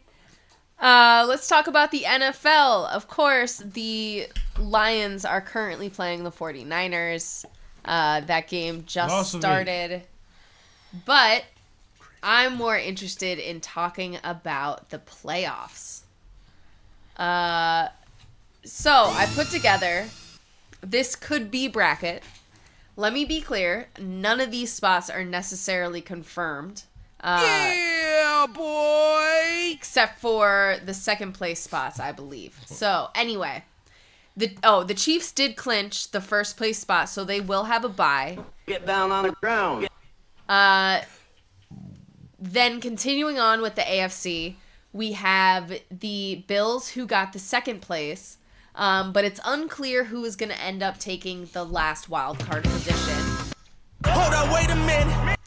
It could be the Bengals, it could be the Dolphins, or it could remain the Broncos, who are currently leading the way. After that, you have the Los Angeles Chargers and the Ravens, who both clinched playoff positions and are most likely to play each other.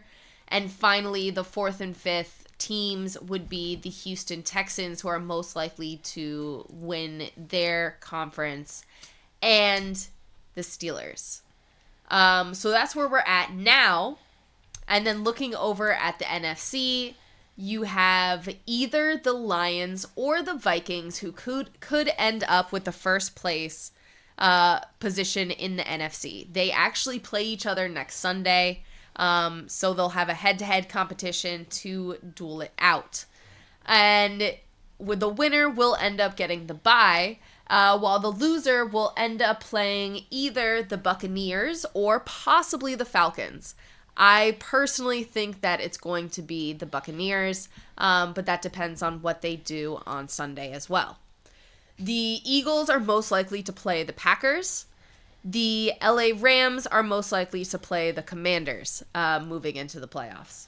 So with this hypothetical bracket in mind, where do you see it going? Who are your picks to play in the Super Bowl? Blow up the graphic. I got you. Alright, so Commanders and the Rams. I want to go Commanders for that one. Okay. Because I like the youngin. Eagles and the Packers, Eagles got that. Okay. Steelers and the Texans, I'm going Steelers. right? Okay, yeah. Boston. What they say under Boston? I mean Buffalo. Either the Bengals, the Dolphins, or the Broncos. I think Buffalo's winning. Yeah, Buffalo. That's too, like, y'all all trying to chase it. Yeah. And I would have to go Baltimore for the Chargers. Okay. Just because Lamar is too fucking... Playoff Lamar. I like your picks. They're not bad. No, I dig it, but... You didn't answer my question, though. Who do you think is going to make it to the Super Bowl? Super Bowl, I have being the Eagles and the Chiefs. The way their season been going, I wanted to be the Ravens though, or Buffalo, but I wanted to be the Ravens. But the way that the Chiefs season has been going, and it's funny because that's what I wanted to say. Also, like the Lions season, right? Every time we talk about somebody's season, we saying barring injury. Everybody on the Lions been hurt, and they still the Lions. As long as this don't happen. You know that, but you know in football you need next man up mentality, right? Right. I think the Lions is like scary at that point where you like, well, they on their third one, and they still the Lions. Am I tripping, Kay? No, I mean, the Lions did recently lose one of their running backs. They lost everybody this season. Yeah, they've been losing people They lose on defense 2 players like every week. Crazy. But they're still the Lions, and their coaching staff is amazing. You talk about depth and coaching. Yeah, amazing. Like, that's scary, yo. That's really scary. So the current score for the Detroit game is Detroit is actually down 6-7. Like, it'll be fine. It's only the first quarter, 2 minutes left. Like. But you see what I'm saying? Like, Detroit has, everybody got hurt for Detroit, bro. And they still, man, I don't know. But I got the Eagles versus, I want the Ravens, but I think it's going to be the Chiefs. And I hate to say the Eagles going, but seems like y'all figured it out. Even with the backup quarterback, y'all shut a team damn near out last week. I think Jalen's also going to be back next week. I think that they found a perfect excuse to let him sit out. I think that's what it was. Keep him healthy till playoffs. Yeah, like he damn near blew it. Like, you know what? We ain't got to answer no questions. Y'all see, he got fucked up. Let him sit. Like, it's easy call. Speaking of football, Lamar Jackson. I was going to say Saquon Barkley is currently chasing a record in terms of rushing yards in the regular season. So he is 101 yards away from a new record for the regular season rushing yards. And that record would be 2,126 or something like that. He currently has little over 2,000. He just hit the 2,000 mark on Sunday during the Eagles game. It went crazy when they hit that joint, too. There are only 9 players in NFL history who have gotten over that 2,000 mark before. So he is in high company currently. And this is not an easy feat to reach. So shout out to Saquon Barkley as he chases that record. You know what I like about Saquon? He's humble. It's similar to that clip that went viral when they was like, yo, we could put you in so you can get the yardage. And he was like, man, let them youngins work out. Let them get their reps in. Fire. Like, he's humble. So even after this game, when he crossed the 2,000 and they said they were the, NFC champs or whatever have you, he didn't know what T-shirt and hat they meant. Like, he didn't realize this is what you get when you win to this level. They give you a T-shirt and a hat. He didn't know that was a concept. Like, he wasn't even... Like, he's running for the sake of being a great athlete. He don't care about all of those accolades and all that other shit. And there are bonuses in his contract. Trust me, when he hit this milestone, there's a bonus there. They actually, Shay and them read it off earlier on what all his bonuses is. There's plenty of 500,000, 100,000, 1 million, 500,000, 400,000 in his contract. But that's not his motivation. His motivation is being appreciative and being a part of something that he feels like is working towards winning. And I think that that's something that's underrated because we're looking at Saquon as a superstar, but if you look at the man, Right. he's a chess player. Mm-hmm. He's a regular, degular, you know what I mean? He just want to get his job done and make his dad happy. Mm-hmm. Like type of player. Yeah. And I think that we expect somebody at his skill level and his visibility level to not be so humble. Right. But I think he's the perfect superstar for a Philadelphia Eagles team. I love it. Yeah, for sure. For sure. I do want to say that. I think that he's like how Maxey is for basketball. He smiles. He's young. He looks like he's always growing. Like, we just want somebody that want to work. There's actually a video going viral right now that was the front office of the Giants team discussing Saquon Barkley's contract. On Hard Knocks. On Hard Knocks. They did that shit on fucking TV, yo. And they said you want us to bank on you getting 2,000 yards? Right. And then they said, I'll be really upset if he goes to the Eagles. Guess what happened? You handed him off to the niggas next door. Yep. He ain't even had to move if he ain't want to. Yep. That's crazy. We talking about money. You ain't gotta go nowhere. Right. Like, that's crazy, yo. And then he come and jump over a nigga backwards.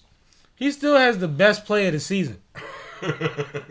He the only one that did some video game shit that nobody else did this season. And breaking records. Every season in the NBA and in the NFL, you see some video game shit. Mm-hmm. This is some video game shit that you are not going to see again. That last score in Texas and Baltimore was video game shit too. That was. But it wasn't the nigga that juked the nigga and sent somebody was behind him and jumped over his head. Yeah, it's a different level. Like, that's scary. But I just want to salute him, one, for whatever he accomplishes, whether he breaks the record or not. He already got his 2,000. That's amazing. Yeah. I don't want to downplay that at all because I know football and sports is situational. If the situation don't account for him breaking a record and he don't, it's not on him. Right? He played his ass off for his organization and he made his last organization look like shit. He done his job. So we going to do this one more time for him. I also think it's fitting that the last game of the regular season is against the Giants. So, and shout out to Saquon Barkley. He's going to get crazy. But even if it's one of them Jones where it's like, we already good, sit down and preserve yourself, go ahead with your 80 yards and sit down, man. Don't worry about that 136. But I don't think that he's as worried about it as the media is. No, not at all. That's not his personality. Like, we love the Deions, but sometimes you got the motherfucking Barry Sanders. Right? That's his out. It's a little different. I don't know. I might go ahead and grab a Madden or something, man. Get back into it. Get into the mix so you can keep up with the keeping up? Be honest. So in other football... Nephew play Madden? I think. Then get it. I don't know if he played or not. I gotta ask him. Ask him. If he play, get it. You can introduce us, Sam. Lamar Jackson prefers perfume.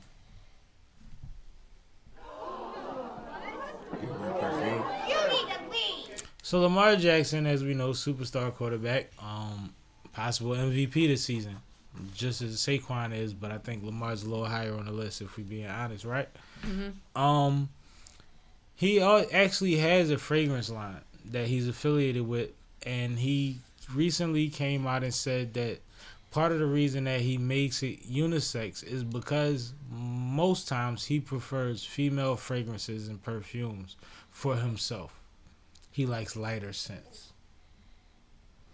One of the most dangerous looking motherfuckers we've seen on and off the field said that he prefers perfume, is basically what I'm reporting right now. I mean, you can't really get into the microphone. You can't really put masculinity or feminism on a smell, but so much. Like, I know stuff can smell like other things or smell sweet or have a bold smell, but how much gender classification can you put on what's funny? Smell? Like, if we assume that he's a straight male, right?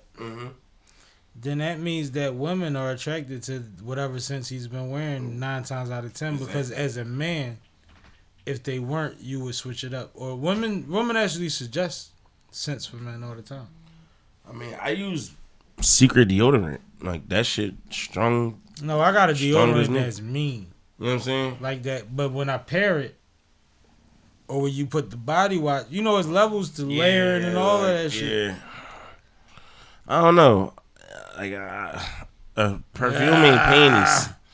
Perfume ain't panties. It ain't like he cross-dressing and like, I don't know. No, but I just think it was interesting. I don't think it's that deep. Yeah. What's the boy from, I just think it's interesting that he prefers perfume.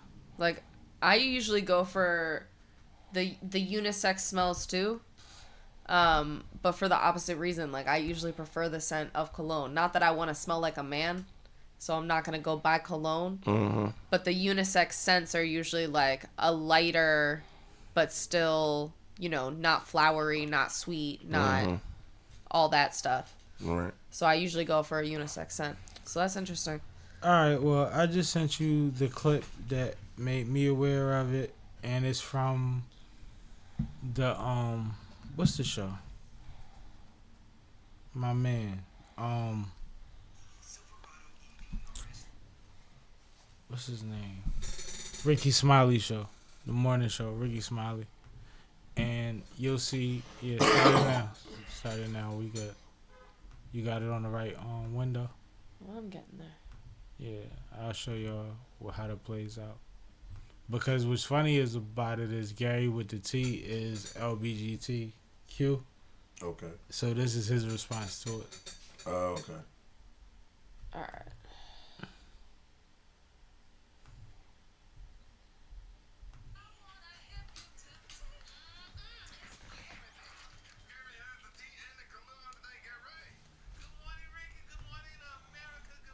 It was beautiful, beautiful day in the neighborhood, and here's what's happening in celebrity news, y'all. Ricky, it is the year of the black man, and I tell y'all, African-American men are speaking out and living their truth more than ever before. Now, Baltimore Ravens quarterback, y'all, Lamar Jackson, he shared, Ricky, his 10 favorite things on a recent episode of GQ Sports 10 Essentials. Now, in the video, Mr. Jackson breaks down his daily essentials from his jewelry. He said, it's something that I grew up into. To his children's book, he said, it's letting people know that you can be anything in the world. Now, Mr. Jackson said that his number one essential, which is so touching, y'all, he said, is his Bible, Ricky. He said, I can't live without the Bible, can't live without God. He said, honey, his second essential thing is his own cologne brand, but he prefers to wear perfume. And here's what Mr. Jackson said. Okay, people may not know this about me, but I rather prefer like girl perfume or something, like some real soft. So that's what made me want to create something unisex, you know. Man, I like to smell like a female sometimes, so get something that can, you know, be in between. That's a little different. Isn't that beautiful? Yeah, That's a little different. That's a little different. Why he say that? Like, to say that you was want to cool smell till like you a said- female yeah. What'd you say, McCain? What did McCain say? Why he say What did that? McCain say? What do you mean? Oh, okay. All right. I was just asking a question. Okay. I'm just saying. So explain what you were saying. I didn't mean to cut you short. I was just making a joke. Go ahead. Explain what you put down what you was picking up. Go ahead. Do your thing. I mean, it was cool, and I was with him until he said that sometimes I just want to smell like a female. Because that's a little weird. He's the greatest quarterback in the NFL right like, now. I never want to smell like a man. Fuck all that, yeah. I just prefer a different certain scent. type of scent. Right. Yeah, like I was cool with it. Like I was in the stance of, you know, who knows what he means. Like, but when he said I want to smell like a female, that's kind of different. I mean, I don't know what that's about again because, you know. You know what makes it even more weird? What? You're promoting your own fragrance. Right. That has nothing to do with your fragrance. You said you made unisex fragrance. You know who made unisex fragrances years ago and went platinum over and over again? Who? Calvin Klein. It's called CK1. Yep. Because they were one of the first to acknowledge that everything smells different based on what your pheromones are. Mm-hmm. Right? Mm-hmm. Okay, am I tripping? No, not at all. I love CK1. You love CK1. I love CK1. But like this was right after Jupe and all that cool shit you niggas was wearing. The CK came out, and ever since then, there's been a lot of unisex shit. But to flip that to I want to smell like a woman is crazy. Yeah, that's nuts. It's crazy. That's nuts. But if that's his choice, that's his prerogative, and shout out to that man and best wishes to him. I don't want to smell like a female, but you know. But what's crazy is if he's a straight male, females are attracted to, you know how like scents, pheromones, everything in nature, like all of that. It's part of this cologne shit, right? So if he's a straight male and he's like, yo, I get a better reaction when I put that Yara Skaraminski on, then we have a whole nother conversation that we not aware of, like pimping done shifted. Who knows, bro? Yeah, but I ain't about to. Okay, you picking up what I put down? I'm picking it up. Yeah. I'm just flabbergasted if that's the case. Like, you don't even understand. I think he's rich enough that his ladies don't tell him. Well, I think that he's newly rich for one. I think he's young and rich for another. But I also say that, like, a lot of people don't realize how society is going. What women are basing beauty on is based on getting somebody that taught you how to make you not look like a man no more. So it's a lot of weird things that's going on. So it's one thing where he could have said, yo, I like how it smells, but he's in a generation where he's like, well, you know, I like to smell like a woman sometimes because it feels acceptable. You think he trolling? No, I think that he literally is very free with how he speaks, and I think that he's part of a certain era, and it's going to be what it's going to be with him. We're going to see what we get out of him, but he's a hell of an athlete. So at the end of the day, that's all that matters. That's true. He is a hell of an athlete, but could be trolling too. He could be. And this time, he could trolling is part, but that's why I say he's part of that generation. Like I consider that when I say that. Yeah, it's just like we just watched Young Thug be on trial for his fucking life, right? Right. Listening. But what? Let's say go back to 2010, 11. He had a dress on his album. And I didn't feel that at all. And then niggas said, he told y'all niggas he had the Draco under his dress. And I was like... then it was like, he got 13 siblings. You know, they share clothes. And I was like...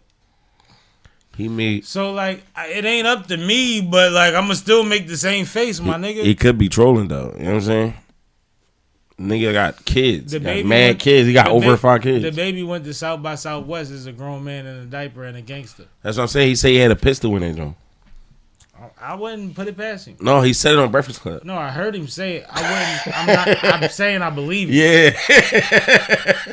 That's what I'm saying. Niggas be trolling. You know what I'm saying? So who knows what dude on. But that's the twist. Like, that's why I don't put nothing past nobody. I'm from Philly. We operate a certain way.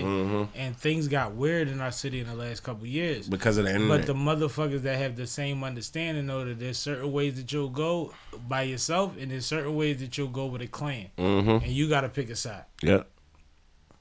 That's what it is. Let's go, Kay. All right. That part in that order.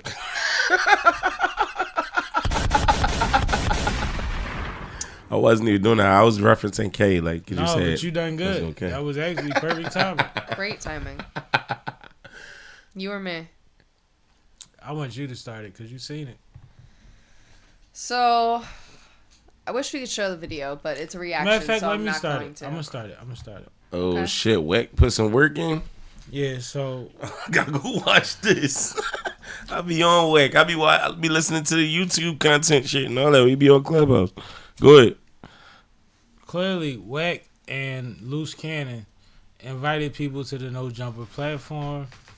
They were outside of No Jumper, and it's on video that Loose Cannon, Wack, and another gentleman were having a conversation. The three of them with a bunch of people standing off to the side in the cut and all of that against the wall. You know how it go when you're in a, like a driveway, like an alleyway, like a parking lot. And you see Wack talking, you see the bull talking. It looks civilized, and then you see it change when Loose Cannon start teeing off on the ball in front of him. You watch that fight. And quickly after Loose Cannon started firing, No, say something else. We mean like punches, right? Punches All right. on a ball. You see what looks like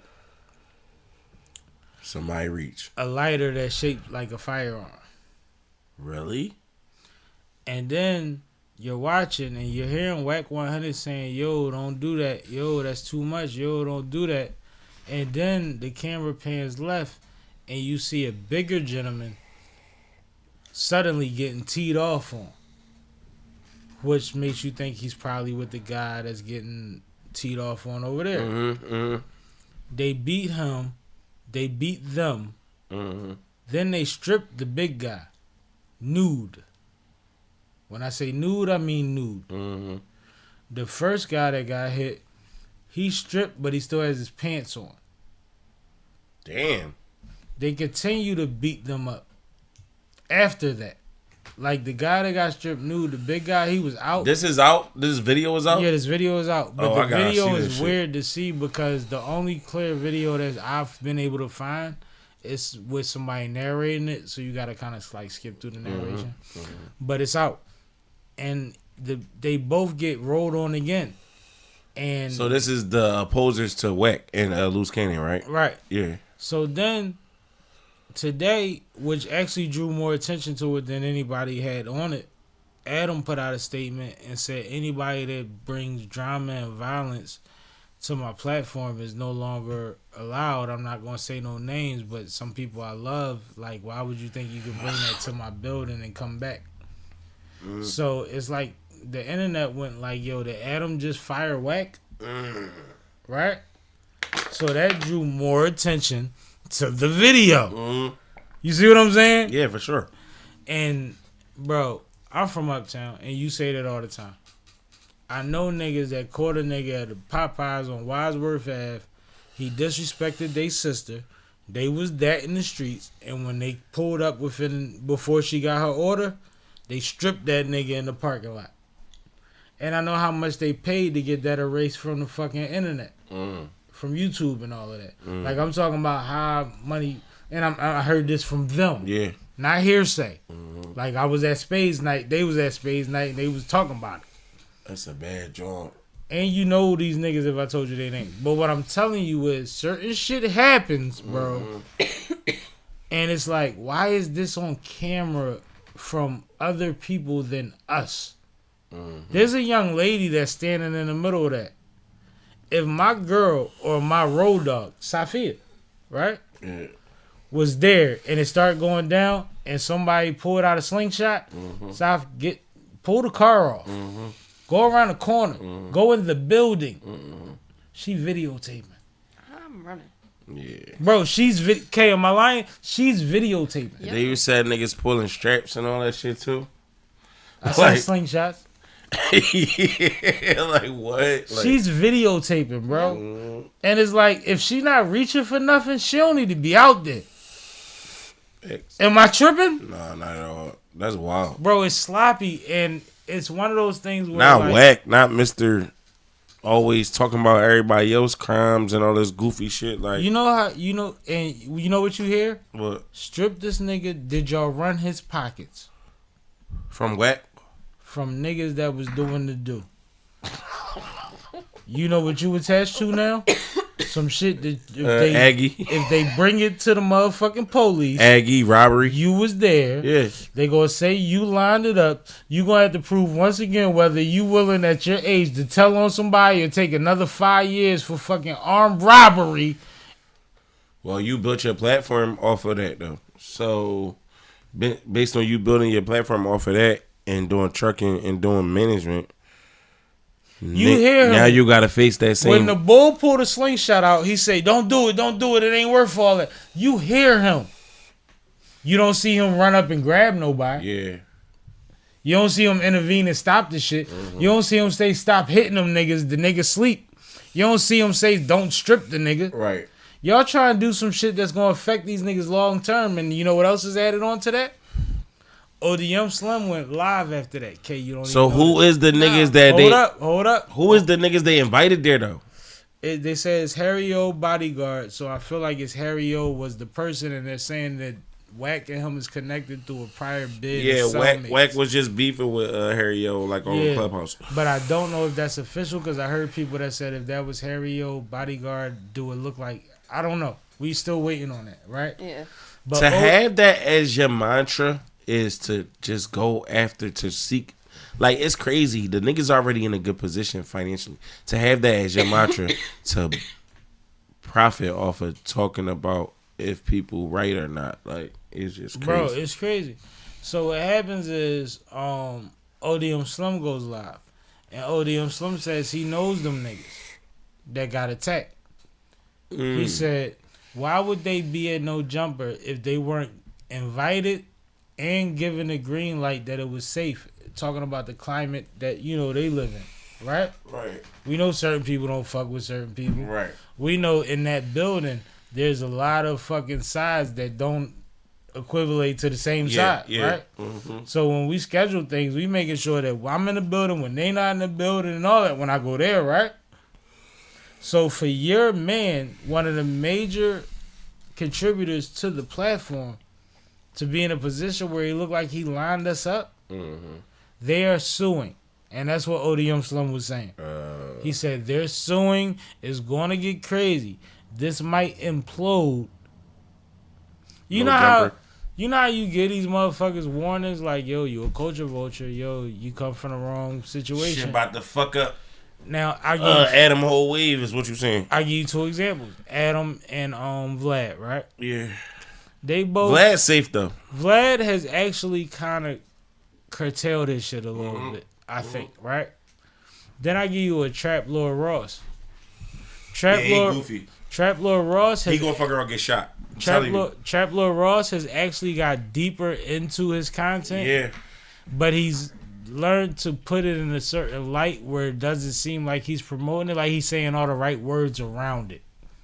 You're gonna get all of those variations of people that do this shit. Yeah, but in the same breath, when you doing shit while niggas is actively fighting chases and shit like that, it's crazy, it's bro. Bad. It's bad. What happened to It's horrible. The boy that was outside with Duel. What's his name? The McDonald's, the boy he made the McDonald's song with. The white boy that followed Duel around the hood. He went to Chicago. He went to Chicago with them and niggas got hit. His cameraman got hit in the neck. Like, that's his homeboy. He's not a gangster. But what did Duel say when you was walking through the trenches of Philly with him? Starts niggas calling people and all this shit. Eli, I just seen a nigga looking crazy. Like, bro, you with me, it's about to get crazy. Like, bro, that's goofy. You keep running around with these niggas. You was in the studio with motherfuckers in Chicago till 5 a.m. You think nobody know where y'all was at? You think nobody went live? You think nobody sent the text message? You think you trust everybody in that building and you not from there? That's your goofy naivety, your innocence that'll get you killed. If you was raised around this shit since you was 3, you'd have known that by 9. Bro, my hood right now in Southwest, bro. I got niggas that love me, bro. I'm not fucking walking around down there, John, bro. Without no, you know what I'm saying, Skowski. You know what I'm saying? It's been like, I'm driving, if anything. If I'm sliding through, I'm sliding through. But I'm not walking around nobody's hood on no goofy shit without being represented. Like, I think I said this on here before. You know how you wake up with a half an L and you like, I'm going to walk and get some roll up. In Mount Airy, the corner store ain't the corner store, is a few blocks, right? So I'm like, I'm cool. I'm going to smoke this little half a piece and get to the store. Over 20 years ago, repeatedly, and I had cars, like 2 and 3 and 4 cars at the time. And motherfuckers was like, you just don't look right walking. Let me drive you. What's going on? You cool? And I'm like, I was just walking. Like, I've been told for over 20 years that I'm not allowed to just pace my neighborhood. That's not cool, bro. But it's like, and I'm not trying to be the super, and I told y'all, this is Mount Airy, bro. I'm not super trying to be the bull, but it's like at the same time, you know that you one of the ones they talking about, right? Why you walking? And it's like, you can't be certain if level you did accessible. But there's another nigga that's respected just as much that walks all the time. But that's normal for him. But when you become that guy, it look different. You know what I'm saying? You know a nigga that wasn't running around them cars. He was stack. He wasn't getting your car if you gave him a ride. Yeah. He on his shit. His players wait on him. We all know one of them niggas. Yeah, for sure. You see what I'm saying? For sure. But at the same time, like, it get weird when it's like, no, you can't do that. It's like, damn. It's crazy. Can't imagine if I had some real paper. It's I crazy. can't imagine. It's crazy. I'm really just running around here doing fusing in my head. This ain't even my hours. I'm an hour and a half ahead of schedule. I'm trying to get some roll up so I can smoke and chill. No, it's bad. No, but them niggas doing that shit is wild though. And Wack just look crazy. And hopefully they don't get caught up in no case or nothing, but who knows? Him and Big U been in the middle of some shit that you would hope that OGs to their stature wouldn't be caught up in at their age. And that's the most I can say. That shit's still nasty. I already know. It's ugly, yo. This whole shit that's connected to Nipsey and all And that then shit. Loose Cannon's response when he was like, man, I am what I say I am, so sometimes shit happen. It's like, bro, if you that homie, I can't have you around me. At that platform level, like, come on, bro. Y'all going down. And I think y'all just got fired. Unless y'all gonna press Adam. Well, we'll see. That nigga be alright. He ain't fucking hungry. Niggas eating. But Adam, that's what happens when you try to replace genuine niggas with niggas you think give it up like they do. That's all I'm gonna say. All right, so if you're just tuning in, we will also be live tomorrow at 3 p.m. Eastern Time. And we'll be doing our end of year wrap up, reacting to some of the other wrap ups, going over our bests and worsts of the year, all that type of fun stuff. But yeah, until then, make sure that you check out the rest of the content that is on our YouTube channel. Loaded. We Yeah, do I have see it. tons of shorts coming out. We just dropped Shorts the for Mel sale. Austin episode today. We have clips coming out from the Simone Sade interview this Shout out week as Simone. well. So make sure that you tune in and subscribe, comment, like, all that fun stuff. What Yo, else from you guys? I got 2 biggies already scheduled for January. Biggies. Biggies. What's big, biggies? big, You big. just be coming out the woodworks with new sling. Big What's up with you? interviews. I mean, some ladies that I got coming through See, that's crazy. in Hold on. January. How you gonna say I got 2 biggies and then say some ladies? So you trying to Because say you like made 2 it big different. girls? No, I meant big episodes. All right, cool. I meant big episodes that I'm excited about. But like the type joints, if I told you, you'd be like, "Oh, I'm co-hosting that day." Like, not because of no funny shit, but just because they dope interviews. No, I got that's what's coming up. up. That's fine. But no, real shit. I'm excited about them. Shout out to K from Fine Production. Shout out to RTO Podcast, man. Shout out to you, nigga. You working, never not working shit. You know what I'm saying? Transition to you, man. Nah, man, I'm still cooking, man. Listen, I got something slick, man. Something going on January 18th, man. The date, you know, the event and everything is to be announced, but I know the date is January 18th. So listen, What kind of announcement? listen, pop the fuck out for your boy. That's how I'm gonna tell you. It's gonna be accessible. I'm accommodating niggas. If you could pop out, we gonna get you there. You know what I'm saying? It's a battle. You know what I'm saying? But I ain't gonna And tell you y'all. accommodating niggas. Yeah, I want y'all to just, you know what I mean? Get at me, get on my comments or something. Let me know who y'all think it's gonna be. It's gonna be a good name though. You know what I mean? Somebody with a lot of views on YouTube or millions of views on YouTube. So Oh, yeah, like we gonna turn it up a notch for January 2025. What else we got going on? January 4th, we got the Poppy Store Cypher. Shout out to Prophet. My and the guy. Poppy Store. Yeah, I'm gonna go through there and burn that shit down once again for my guy. And shout out to Prophet. I got a Poppy Store performance dropping on New Year's Day, I believe. Like a hanging line type of joint. Mm-hmm. Yeah, we did that. We shot that like last week. That's what's up. Yeah, what else? January 25th, Cypher City. My guy Trapman King want to run it back in New York. I had got a battle with him in Get to the Garden like 2 years ago. He had a good round, but I cooked him though. You know what I'm saying? But we gonna run it back on Cypher City on beat. You know, that's kind of his thing. You know, his name was built up a lot on beat. So that's my guy.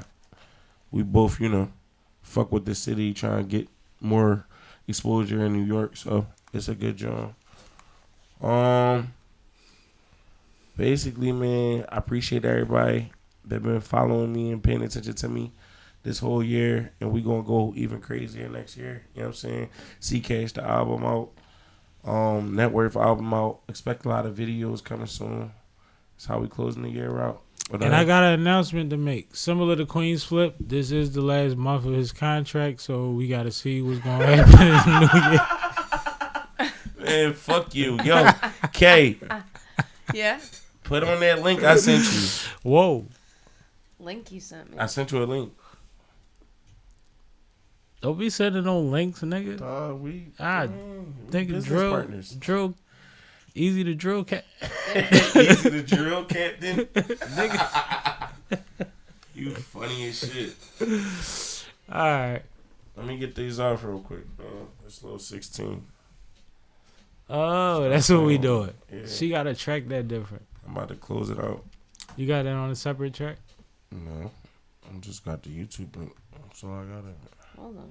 You get in there. I'm trying to make sure she right. You worried about the raw shit. I'm worried about production. Yo, shout out to K Gibbs from North, man. He dropped the joint, a project called Beyond Blessed, but he had a challenge on the gram. I did the joint. I probably was a little too late, but I fuck with this vibe. This shit super heavy.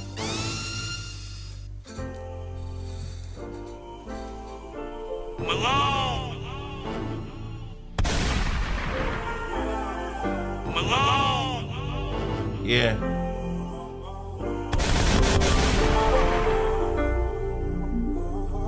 Yeah. Beyond Blessed. Let's do it. Look. Sometimes I want to break down and cry cause my mind's stressed. Fucking colleges in, I passed the time test. How much close death can a hungry nigga digest? But I still thank God cause I'm beyond blessed. Cook the work from scratch, you niggas is more process. Built my house brick by brick, it's still progress. Never had an elevator, always had to take the steps. But for the sixes, my niggas trusted the process. I got step forward with my best foot. Never been a pretty boy, grinding for the best look. Ops wanna box me out, cops wanna box me in.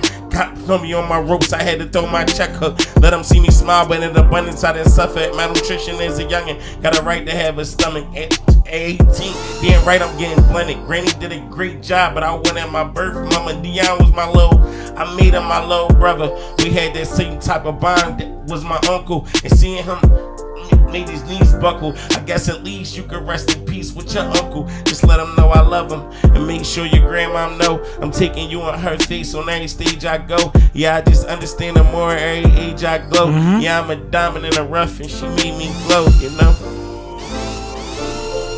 Yeah, I'm blessed. Go check that shit out on my gram. I've been drinking with Sammy. I fucked up a little bit. Sippin'!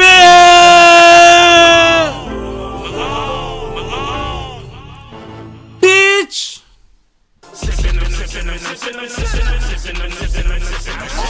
This is Sippin' with Sammie. I am Mr. Fly Shit, only the one and only Sippin' with Sammie. Sam Malone, Barstool Rug. If you ain't sippin' with Sammie, you ain't sippin' right. Please get your fucking life together. Damn, Sammie, you done fucked up. Thanks, Sammie. Yeah, boy. Fucking yuppie transplants. Move the fuck out. Get out of our fucking city. You ain't even fucking born here. Tired of you motherfuckers. Yeah, Twitch.